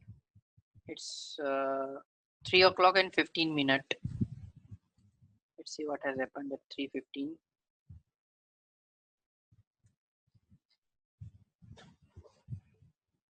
So this is 3 o'clock and 15 minutes. So somewhere over here, if you have entered, no, sorry, this is not the entry candle. Entry candle is at 323. 323 is the entry candle which I'm talking about. So this pullback has happened. The same line you can draw over here also. This is 323 candle. So you see over here, this is proved as resistance, then breakthrough. This is support. And if I enter on this price at 196, it straight away went up till 224. And such examples you can get on 1 minute chart, many such examples per day. Since this is C, so this was on the downtrend for the entire day. Let's just jump onto a P.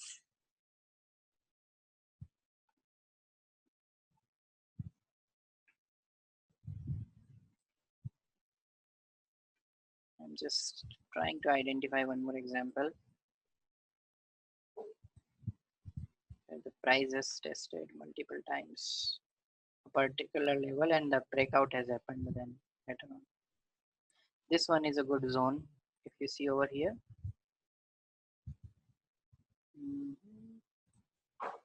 this was the resistance over here, broken, tested, then price was in consolidation, broken again, then came down, here tested once again. So this was a very prominent test, this one, because it came after a big drop, tested again.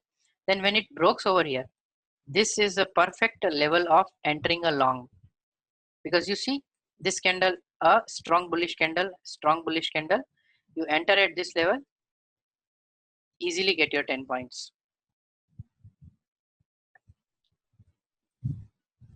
Okay, just give me 1 second.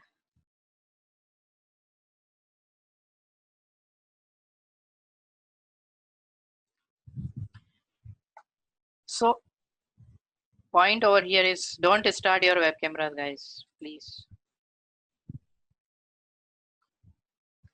Point over here is that use this particular indicator to identify candlesticks. You can select any of the time frames. When the real time candles will be formed, it will tell you that what kind of candle it is. So if you see over here a bullish engulfing, next 10 minutes my market was in a retracement or a spike up mode. Then we got a dark cloud cover over here, which is a significant bearish candle. One, after closing of this candle, one can go for a short side entry once again. So a put can be bought over here, and you see that how beautiful it has gone down. So broadly, we need to trade in the direction of market. We know that the market is in downtrend for sure. I would look for a downtrend entry candle. This is a dark cloud cover, good entry. This one can be a good entry. Of course, it went a little bit in sideways mode and then went down. This beautiful dark cloud cover over here. So enter at this level. Market has fallen from 565 to 469. Approximately 100 point went down in next 10-15 minutes. A good PE entry could have been made over here. No problem at all. But don't just try to trade on every candle. What I want you all to understand that what kind of format are being made, what kind of candlestick patterns are being made over here with the help of this indicator, and train your eyes to identify these patterns as and when they are forming in the real-time market. So far so good. Give me a thumbs up. We don't need futures chart in trading view. We are not going to trade. We are going to identify candlestick patterns. You can do it on any Tata Motors as well. You can do any select anything over here. What I want is you to observe and start identifying the type of candle without these text on this. So this will help you to identify, okay, this is a hammer, okay, this is a bullish harami. You look for it for a couple of weeks and then you won't need this indicator. Without the indicator also you will be able to start identifying. This will help big time to make real time decisions. If you are entered in a trade on the long side and if you see that there is a strong bearish candle being formed, it is a signal to exit from that trade. Don't hold back because eventually it will hit your stop loss. So this will help you to identify good and bad both things. If let's say if you have entered in a short trade, you know that this candle is supporting this thing, this will be identified. And this indicator is basis on some rules identifying these candles. Any algo trading system which is basis on the which has been designed or developed basis on the candlestick patterns would be also following the same mechanism, same algorithm. So if there is an automated trading tool which trades on the basis of candle formations, that will also follow the same rules. It will short on a negative candle, it will short on a buy on a bullish candle, which where the bullish pattern is being made. No, you don't need to have the sign up. This is freely available. You just need to create a free account. No need to pay anything to TradingView for this. Yes, live market, even on 1 minute also, it will show you what kind of candle is being formed. As and when this is formed. That's the beauty. Okay, a very handy indicator must be there and you must practice it for a significant duration. Okay, I hope that you are familiar with all these patterns by now. If you are not, go back to the material, read it, fairly simple patterns. Also, I would like to highlight one more resource which you should be looking at. That's Varsity, Zerodha Varsity. And let me just give you module 1 from where you can start reading. Single candlestick patterns, multiple candlestick patterns. I'm not going to teach you what is these patterns are. Okay, then let's not reinvent the wheel once again. Very handy tutorial, and you can read about all these single and multiple candlestick patterns over here. I am just sharing the link directly with all of you in the chat box. Why audio is low? Read it in your free time, guys, especially on the multiple candlesticks. Let me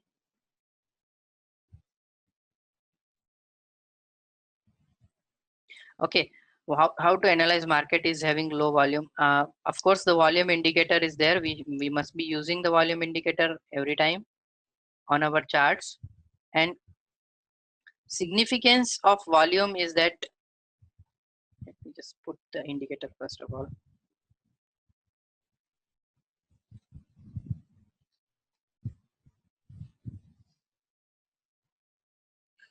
Okay, sorry, it should be it's call chart. Why there is no volume on this?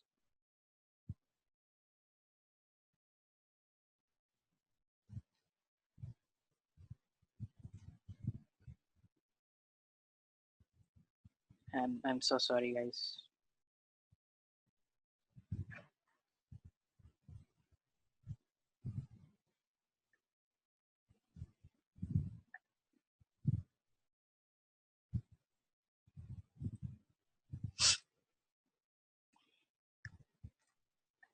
So two three key components which you must be looking for is, one is of course whenever you are in a consolidation zone, let's say over here, this is pretty much a consolidation range, though we are in the downwards trend, which is significant for all the, if you are looking at the call or put chart, whenever the broad market or the underlying is sideways, the underlying is sideways, the futures on the spot is sideways, you will see that the call and put are losing premium slowly. So you will, on the longer term, you will see that the downwards trend will be there. The importance of volume is quite evident over here. If you see, this is a strong bearish candle, significantly high volume. And if I see a breakdown below this, it is a perfect scalp for me. So this is a call chart of a C. So we should not be doing a shorting over here because we can't really make a lot of money. It needs significant capital to short. So we need to scalp. For scalping, we will be buying because the size of the trade would be higher basically, like 10 lots, 20 lots. If you want to short 20 lots, it will need significant margins. But if you see the drop was of from 205 to, it is a how much? Approximately 180 rupees. 25 points dropped straight forward because of volume confirmation, break below the range.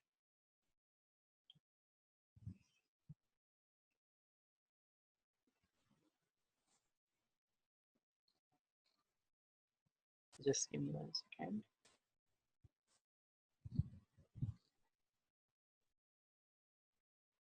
Was that on the 304? 304. This is the 3 o'clock and 4 minutes candle basically. So there it has broken the range from below side. This is what I was telling, that you could have taken a long trade over here basically. So this was from 327 to up till 373, it went up. But our trigger will come from here actually, always. All our triggers will come from here. So if I go to 1 minute chart over here, same thing I will get at 304. This is 304. This strong candle, and let me add volume over here. On the futures as well, you will see a significant up in the volume. Okay, so if you see over here what has happened on the futures,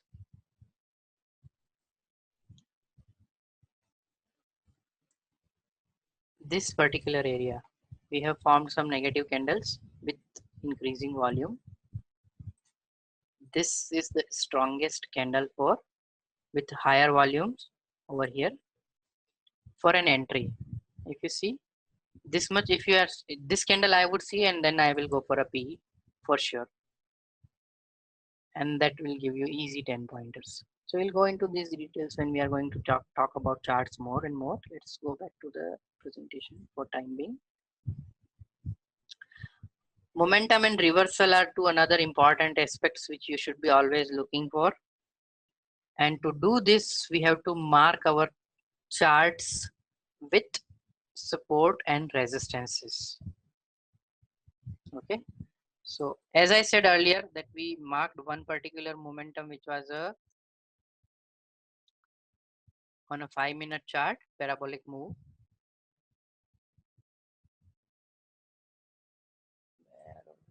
Okay, again I'm going back in the P chart. Just give me one sec. The 5-minute, and this is the parabolic move I was talking about.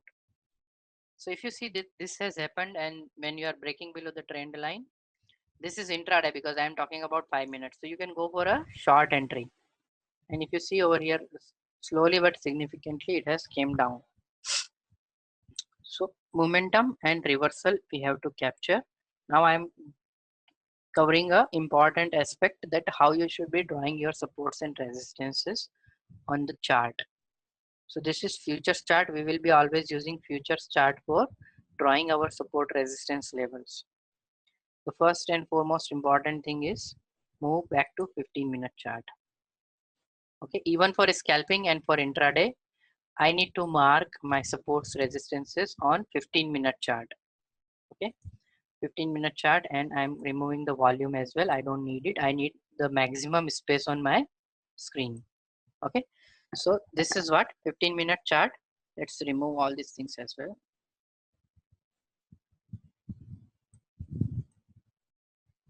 And then you need to shrink it as much as you can possible. Okay, shrink it as much as you can. It should look like a line. Okay, candles should be appearing as lines like this. Now what I need to do, I need to horizontally select areas where price has tested those levels multiple times. Yes, I'll select a horizontal line, and if you see over here, this is one of the area which has been tested so many times. So I'll mark a horizontal line over here. Now this horizontal line over here is at present a resistance, a immediate resistance. It has been broken, and the price has never tested this area. Earlier it has been treated as a support. 1, 2, 3, 4, 5, 6 times it was a support, and it has broken just now in the last session. So now it becomes a resistance zone for us. A similar one I would like to mark just below this. 1, 2, 3 and 4 times price tested this zone as well. This is another resistance zone for me. A little higher side on this. Let's check this one. 1, 2, 3, 4, 5, 6, 7 times this zone has been tested. So I will mark a resistance over here as well. Right now we are at 29,834, and we have marked the resistances up till 30,700. So approximately 1000 points above we have marked resistances. No need to go any further than this. Now I come to the current price. Before coming to the current price, if you see over here, this is one zone. 1, 2, 3, 4 times it has been tested. So I will mark it over here. This is also broken in the last session. So this becomes a resistance right now. It was a resistance come support earlier. If you see over here, 1, 2, 3, 4, 5, 6, 7. So this was support, support, support. Price was above this, then broke down. It becomes resistance, resistance, resistance, resistance, and then we had a huge gap up breaking above this. No videos, please. No web cameras. Please don't play with your laptops and computers. Okay, so this becomes a resistance now because we are currently having price below this. Then a very prominent point over here. Once, twice, this has been tested. It was a support. It becomes a resistance. Price closed just here, and then we had a huge gap up opening in Bank Nifty, which is now this gap is being filled right now. So 29,570 is the range which we could definitely look for in coming days. Once we reach over here, it might be treated as in support because the support level is coming. Price is above this level right now, so this will be treated as a support right now, an immediate support level for us. Then if I go further down over here, I could see 1 and 2 points over here. This is pretty narrow. Then I see 1, 2, 3 points over here, which I can mark as supports. So three resistances, in fact, four resistances and three supports we have marked in the range of 29,200 to 30,700, approximately 1500 points range. These supports and resistances will be applicable for all of us for the entire July series. Is it low for all of you, or is it just Lata is having the problem? Anyone else is also having same problem of low audio?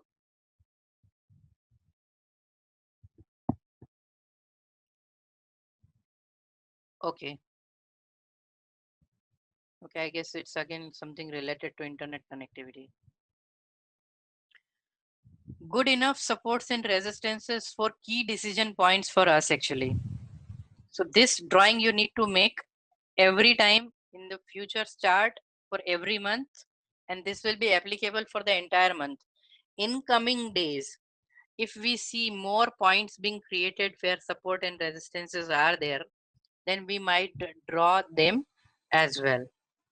I will keep on sharing my drawings with all of you, but this is simple enough to draw. Now going back into the presentation just for a moment. Okay, so these are the key reversal points which we can look for. If breaks, then the momentum will continue. Like over here, if you see, with a very significant and prominent move, price breakthrough these support 1, 2, 3 supports, a very straightforward momentum move. So when these are the getting broken, we should be looking for trades in the direction of trend because the support has been broken. If price consolidate, if you see over this particular area on this support level, approximately we are on 15-minute charts, approximately for an hour price tried to consolidate over here.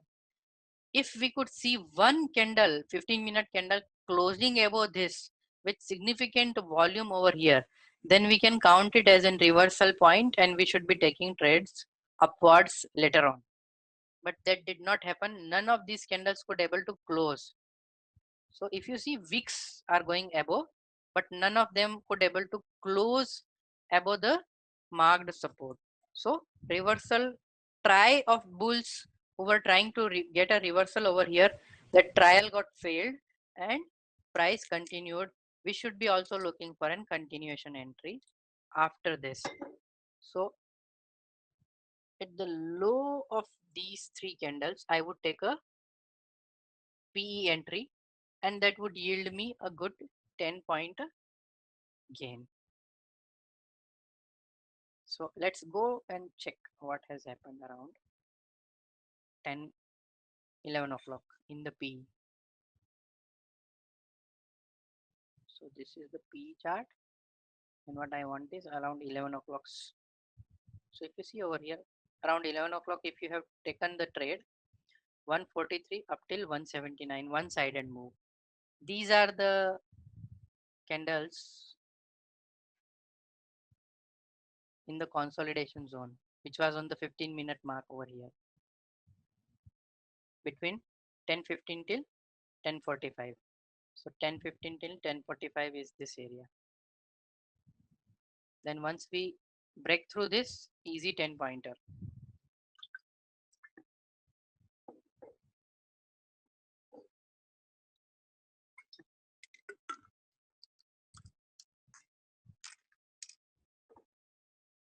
Let me see if there are any questions.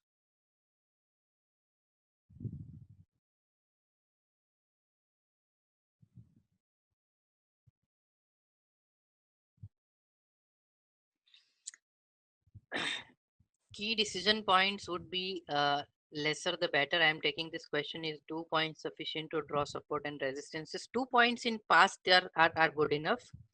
More are better basically. So if you have 3, 4, 5 points, that's better, because only two times if the price is tested certain level, then possibility is that that particular support or resistance might not materialize as a proper one. in the next move basically. So wherever you see more than two, if you see over here 1 2 3 4 5 6 7 8, ninth time it has broken basically. So I'm marking all where I could find at least 3 to 4 touch points. These this way you will have less number of lines, less number of support and resistances.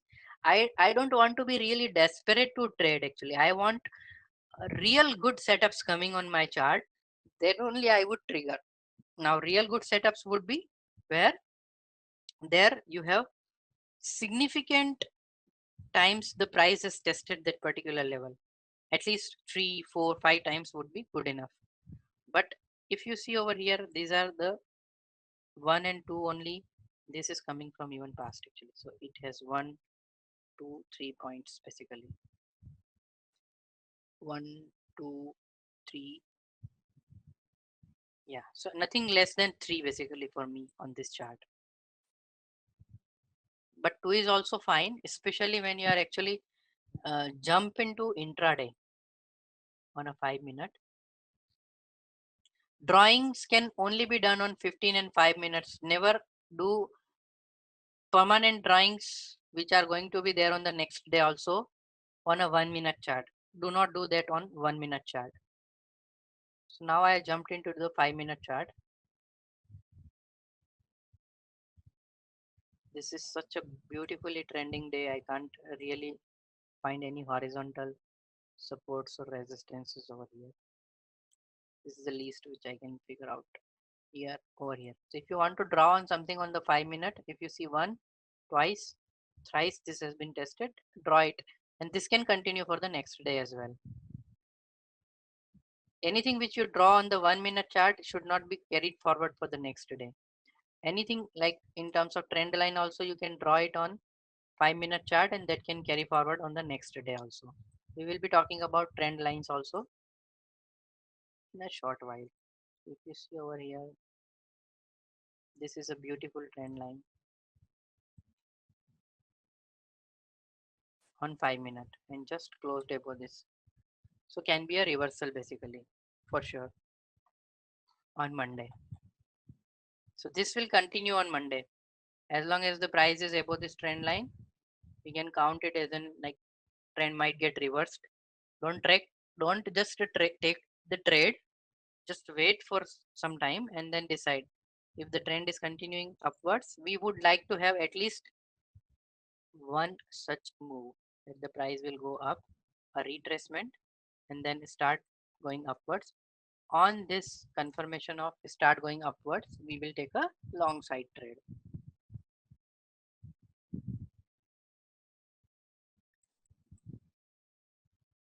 Range channels I have covered in brief. Much more details will come when we are going to do the live trading. Trend lines is again another important aspect, so that you need to learn to draw trend lines. Again, the significance is that minimum 2 data points must be there. 3 or more are more prominent, and you should be frequently drawing trend lines only on 5 minute charts, not anything below that. Trigger points will be 5 minute charts, and sorry, the trend line would be on the 5 minute charts. Trigger point would be on the 1 minute. So this is one another beautiful chart. If you see over here, 1 2 3 4 5 6 candles have tested this, and then there is a breakdown below.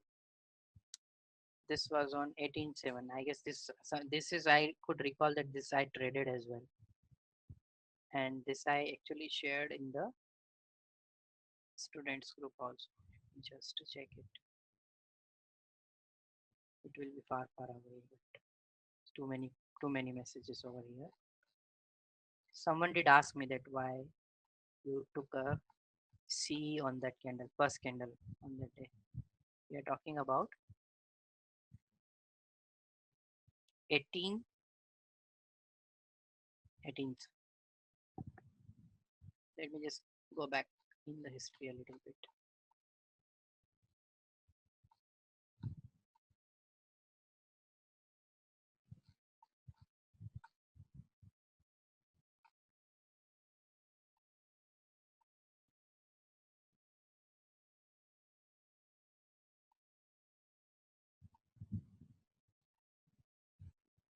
This is July 18th.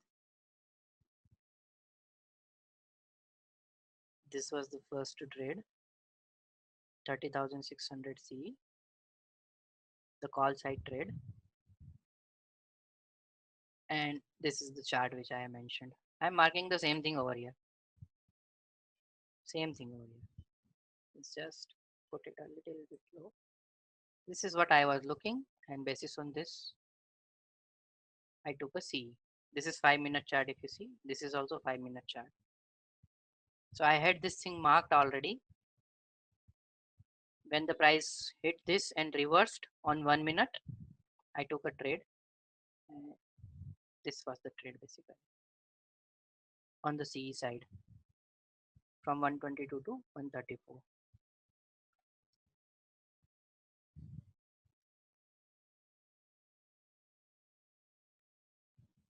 Yes, Rahul, I will be covering that. How to take your first trade on the first candle, first or second candle. I'll be covering that in detail. Don't worry.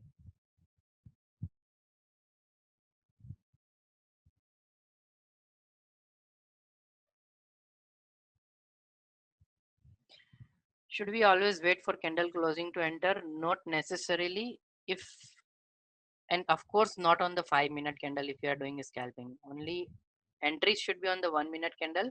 Marking should be on the 5-minute candle. That's what you have to maintain basically. So I will be sharing daily horizontal and trend line marks, and if there are any channels I will identify and share with all of you. It will take you 2-3 weeks time. Yes, I will share with example, don't worry. So 2-3 weeks time you should be following, and then you will be able to draw your own drawings independently. Okay, that is the intent. You should be drawing yourself, draw and share in the student group. If there are any gaps, we will also take care of those things. So range, channels, trend lines, gaps is another important thing which you have to always mark on the chart. So if there is anything in terms of gap, you should be keep on marking that. One very prominent and very significant gap is over here, which we have already marked, and which is in right now Bank Nifty is in the mode of filling this gap. So gaps can also be, you can also mark gaps in with the help of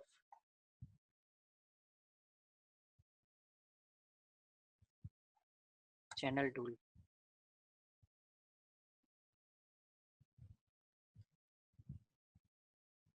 So that it's much more visible and prominent when we are actually going in future. We will know that we have a gap over here coming from past somewhere, and this is likely that it will get filled. Okay, so we will come to this level, maybe test it and go back up. 29,500 is what I have mentioned recently also. I think on Friday only we were talking about this.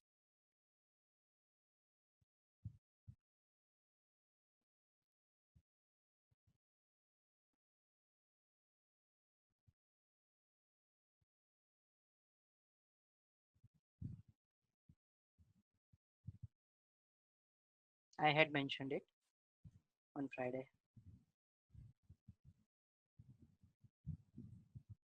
Yes, daily gaps are the more prominent gaps, and you will Bank Nifty you will not find any intraday gaps for sure. It is always going to be daily gaps basically. One fine day it will open gap up or gap down, will create the gap. Otherwise, during the day it doesn't make any sense to have any gaps basically. And so does on the weekly as well. No need to go to that time frame basically.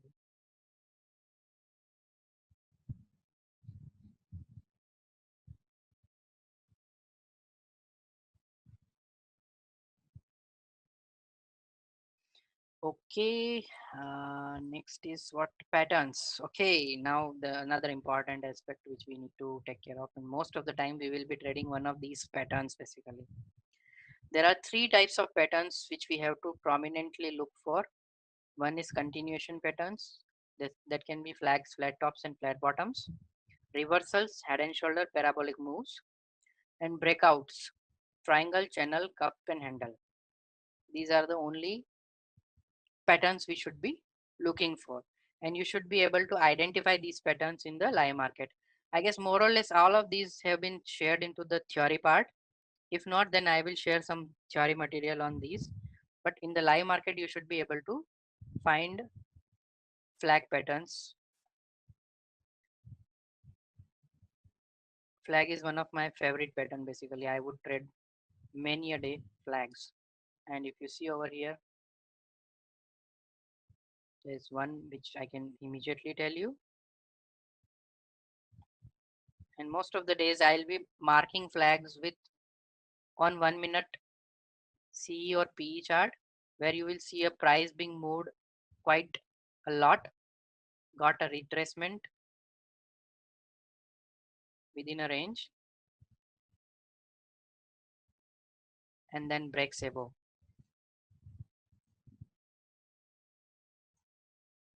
Then breaks above. Then there is a flat top. This is the flat top, just like a flag, but retracement is not downwards, it is horizontal. And then consolidation, basically it's not a retracement. Price goes up, have a consolidation, and then breaks up. So if you take a trade on this break up, your entry is 151 and it went up till 182. Another beautiful setup. So if you see, this is a proper flag where you have a retracement coming down and then a breakout. This is a flat top, good momentum, and we got flat top breakout. Let me see if I can find more for you guys. Before that, it was like P was going downwards. So let's look into the C chart.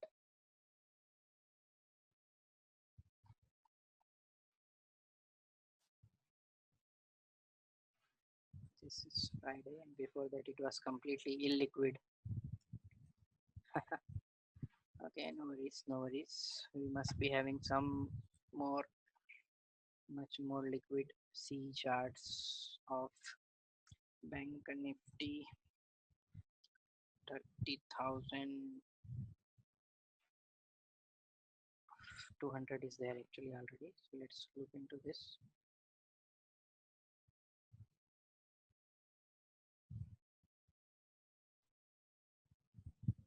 Again, I'm going into some past.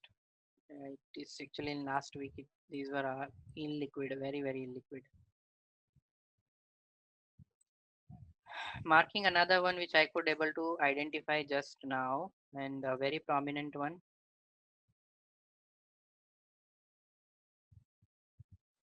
Sorry.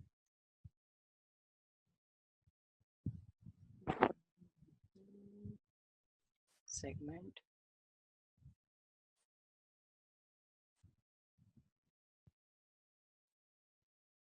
This is a bear flag. Okay, this is a bear flag on 1 minute, and your stop loss will be somewhere around here. You take a break down and keep the stop loss on the last swing high, which is beyond 10 points. Let me just clear it, close it, and mark your entry. Entry is at 93.94. Keep a stop loss of 103. It went down to first big swing. It went to 76. Good, around 20 points given. So sufficient enough basically. So you need to, but this is a short example which we will practically will not be doing, because shorting is again requires significant margins.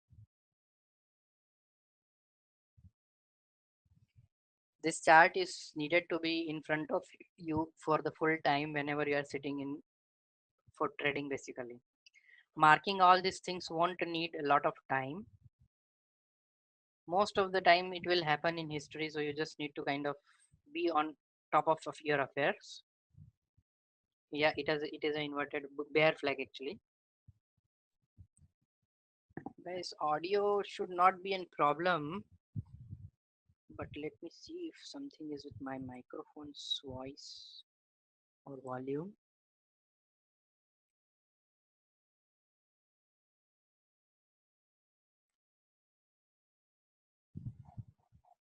No, this is full.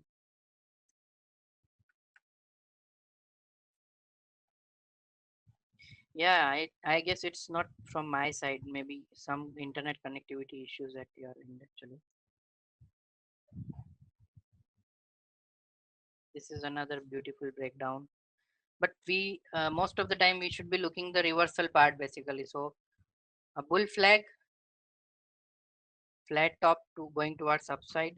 Bottoms we will not be able to trade because bottoms is again a short entries. So you should be selling options if it allows, like your capital allows, then you should be doing head and shoulder parabolic move. Parabolic, I have given one example over here which is very clearly visible. In fact, this is also a very good parabolic move on 15 minutes. Whenever it will reverse like anything. On 5 minute we had one which I have marked over here. This is a parabolic move. Breakdown could have been a good reversal entry basically. So anything where you can draw a trend line which is of not 45-degree angle, which is of higher degrees, then it is a parabolic move. Market is expected to be reversed whenever the trend line gets broken. Then you can take a reversal entry. Head and shoulder we all know, not easy to identify, but whenever we will be having, we will check that. I will share some examples of that also. Parabolic and bull flag looks the same. How to differentiate? Yes, it will look same, but in this case also it can give you a bull flag feeling basically. Yes, so that is correct.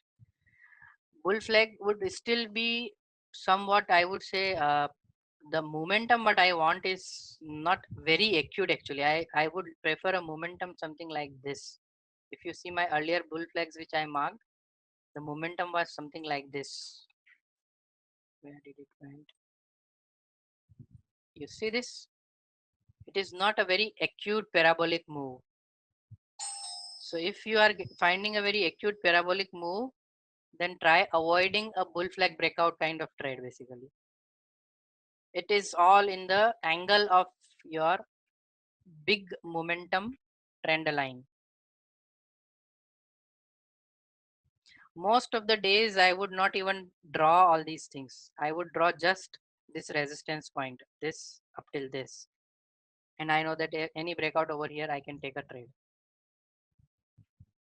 So let me do one thing. I'll try to create some videos as well when I'm drawing all these in the live market. I'll create some videos and share with all of you guys. Then what pattern? Triangle channels, cup and hand channels we have captured. Cup and handle rarely happens, so don't worry about that. A triangle is another one which you should be always looking for. If you can get triangle pattern identified and a breakout, most of the time it will be happening in a consolidation zone. So let me do one thing. I'll clear all the drawings on this and come on. Let me clear all the drawings and I'm putting only one indicator over here, which is Bollinger Band. Amazing indicator. Sorry. Yeah. If you want to identify triangles, either kind of triangle, symmetrical, asymmetrical, ascending, descending, whatever triangle you want to identify, use this indicator. Okay, a Bollinger Band, wherever the indicator, the Bollinger Band narrows, shrinks, and create a funnel, you will find a triangle.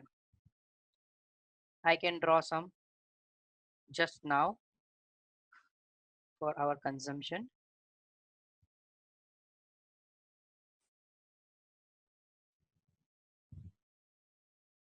A triangle, wherever it breaks, go for a trade.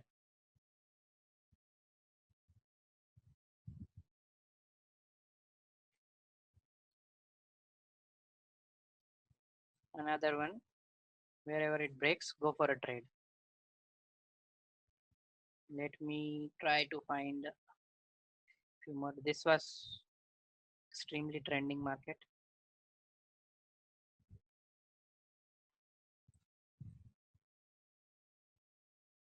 We got a squeeze over here.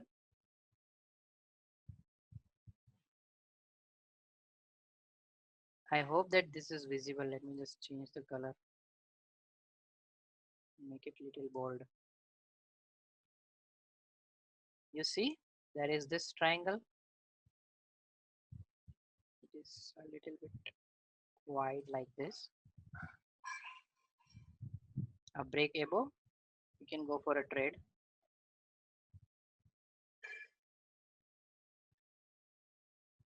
Something went wrong.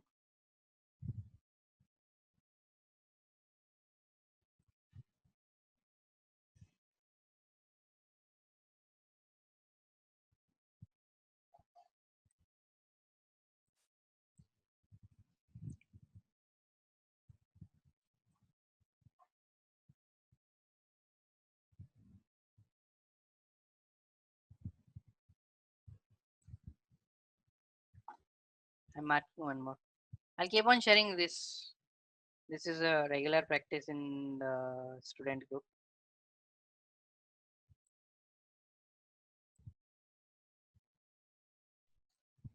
Longer it goes, narrower it goes, bigger the breakout you will get.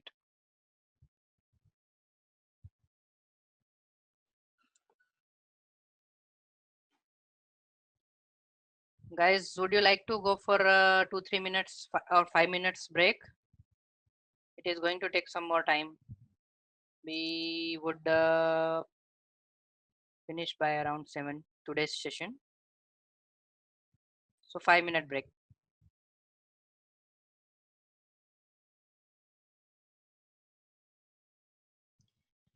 Okay, few questions. One is you did not understand the Bollinger Band concept. Basically, see, for identifying the triangles, if you use the naked chart without any indicator, then you would need to only identify with the help of candles, and at times it will be difficult to figure out that if there is any triangle being formed.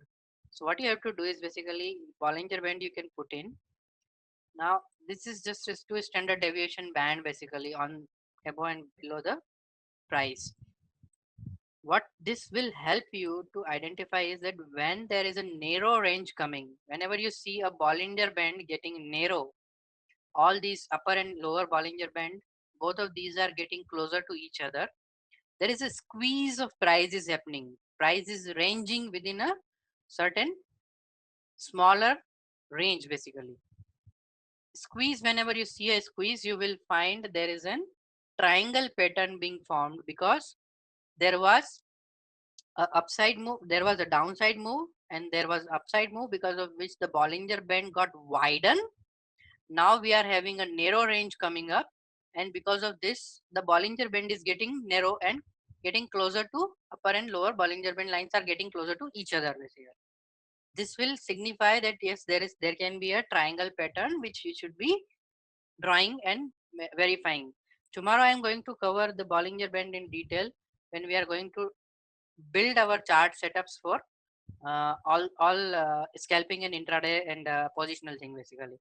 So I'll be covering in detail, but as of now, just understand that plotting a Bollinger Band will help you to identify triangles being formed Whenever a Bollinger Band from a wide range coming to a narrow range, you will find a triangle being made over there by price, and accordingly you can draw the triangle and take a decision on the breakout. If you see, there is this narrow range happened. If I try to draw, it will be a horizontal line over here like this, and then there will be a another trend line like this. Now this is a triangle, either it will break up or it will break down. In this case it has broken down and gave good enough momentum over here. How to identify fake breakouts or anything related to fake? It can be fake pattern breakout or it can be fake range breakout. The most prominent indicator is the volume. A fake breakout will not be backed or supported by volume. If you see volume rising along with the breakout, that breakout will sustain.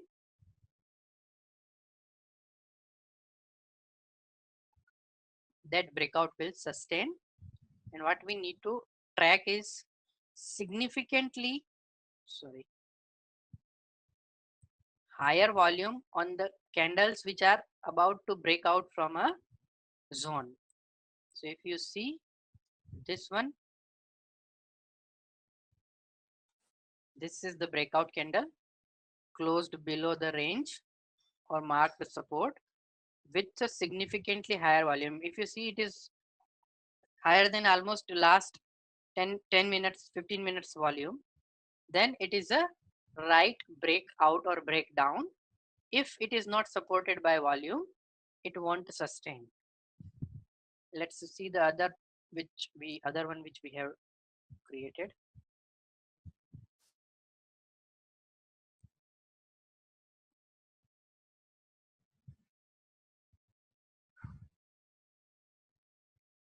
Check this out. This is the breakdown candle and this is the volume candle. If you see, the volume is almost 3 times from the average of last approximately 20-25 minutes where the range was happening. This is a consolidation, typical consolidation zone, and it is like filling air in the balloon. So at some point of time it will burst and it will burst big. So this was the candle which actually broke down. Volume confirmation. Take a trade in this direction at the close level of this particular candle. You can take a short entry and it will sustain for sure. If it is not supported by volume, avoid it. As simple as that.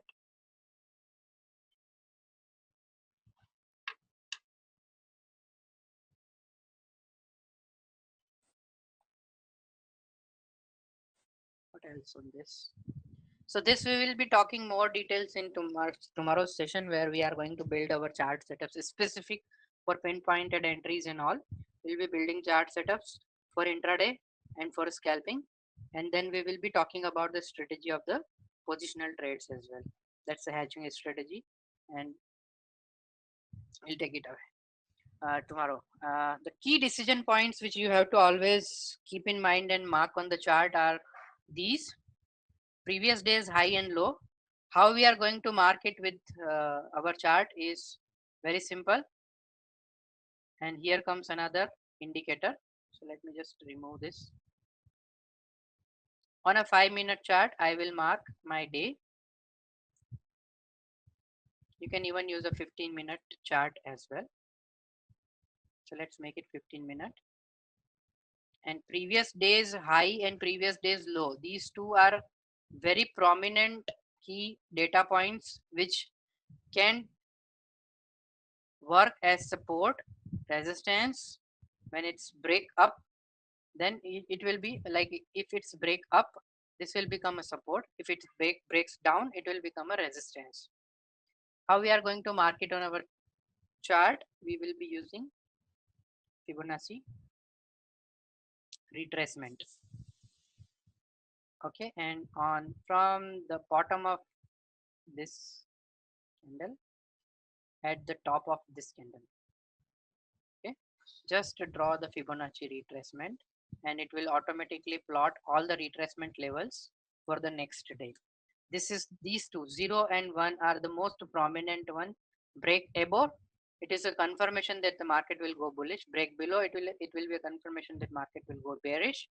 And you will get easy 10 pointers on the break of these either, or else it will be a support or resistance, which will the price will be reversed from there on. So if we go back over here, if you see, this is Thursday and this is Friday. Once it broke Thursday's low, there was no stopping. Let me go back another day and we will see how this retracement works. This is Wednesday. I'm just marking high and low. And if you see over here, this was the low. Once broken, market was in a downtrend. There was a spike, so it might hit our stop loss, but which is part and parcel of the game. But broad market, since it is 15-minute chart, let me move on the 1-minute chart. And let's go back. This is where I have marked. And if you see over here, just let me, this is the breakdown I am talking about.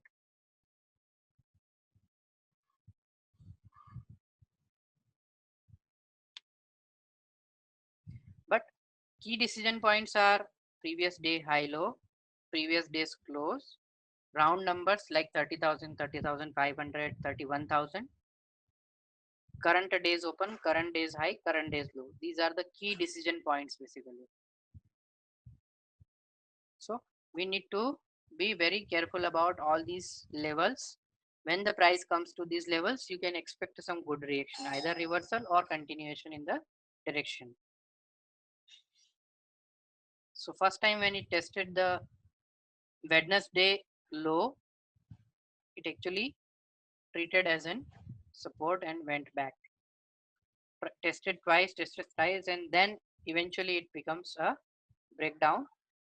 Now we will not be taking this breakdown, not necessarily we will be taking, but this is the area where I would definitely like to look for a short entry basically, because this has been proved that it has broken down, and this breakdown survived for sufficient duration of approximately 30 minutes. That means this particular horizontal line is now a resistance. If you see, once it has been tested twice, it has been closed over here, and then far downside. So always do not just jump on the breakouts, just wait and see where the consolidation is happening, and the trend continuation is the right entry point basically. When you see that yes, it is continuing, then you should be taking the entries. We'll be talking more details tomorrow, don't worry about it. But note down all this. I'll be sharing the presentation, so no need to worry about it. Bank Nifty data analysis, something which I planned for today. That was Fibonacci retracement, the tool which I used.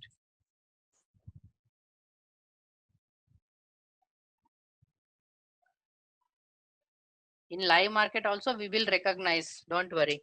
I will give a lot of mentoring, don't worry about it. Let me do one thing, I'll share some of the videos as well when in the live market I am actually drawing all the patterns. Then day high, it was Fibonacci retracement. Okay, so this is something guys I would like to shift for tomorrow, because this will go in continuation with our trade setups, the data analysis part, because today we will not be able to finish it off completely. It will take at least 1 hour to complete this entire thing, because we'll be doing the detailed option chain analysis and all.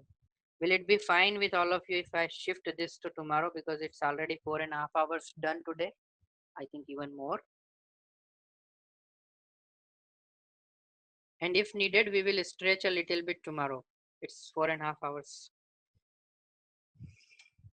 Good, great. So let's conclude for today's session. Just try to grasp it. Recordings will be available, may not be by tomorrow, but day after tomorrow on Monday, I'll be for sure sharing the entire recording. Thank you all for keeping the patience for such a long time. Tomorrow's session can be started at 1 o'clock. That's fine. I can do that. But I have already informed all of the guys who may not be today's session. So then let's keep it at 2 p.m. only, Dinesh. Don't change it now because again it will create a lot of confusions for people who did not join today. I see participation almost 50%. So I should stop sharing recording basically because a lot of people enroll and they don't come to live session. Maybe some other priorities or they are too lazy on the weekend. But then since they know that they will get the recording, we have 95 participants in this session, but I could see only 51 right now. Okay, let's stick to 2 p.m. only. Nagendra, addition in students group will be on Monday. Don't worry. Tomorrow, book your time from 2 to 7 at least.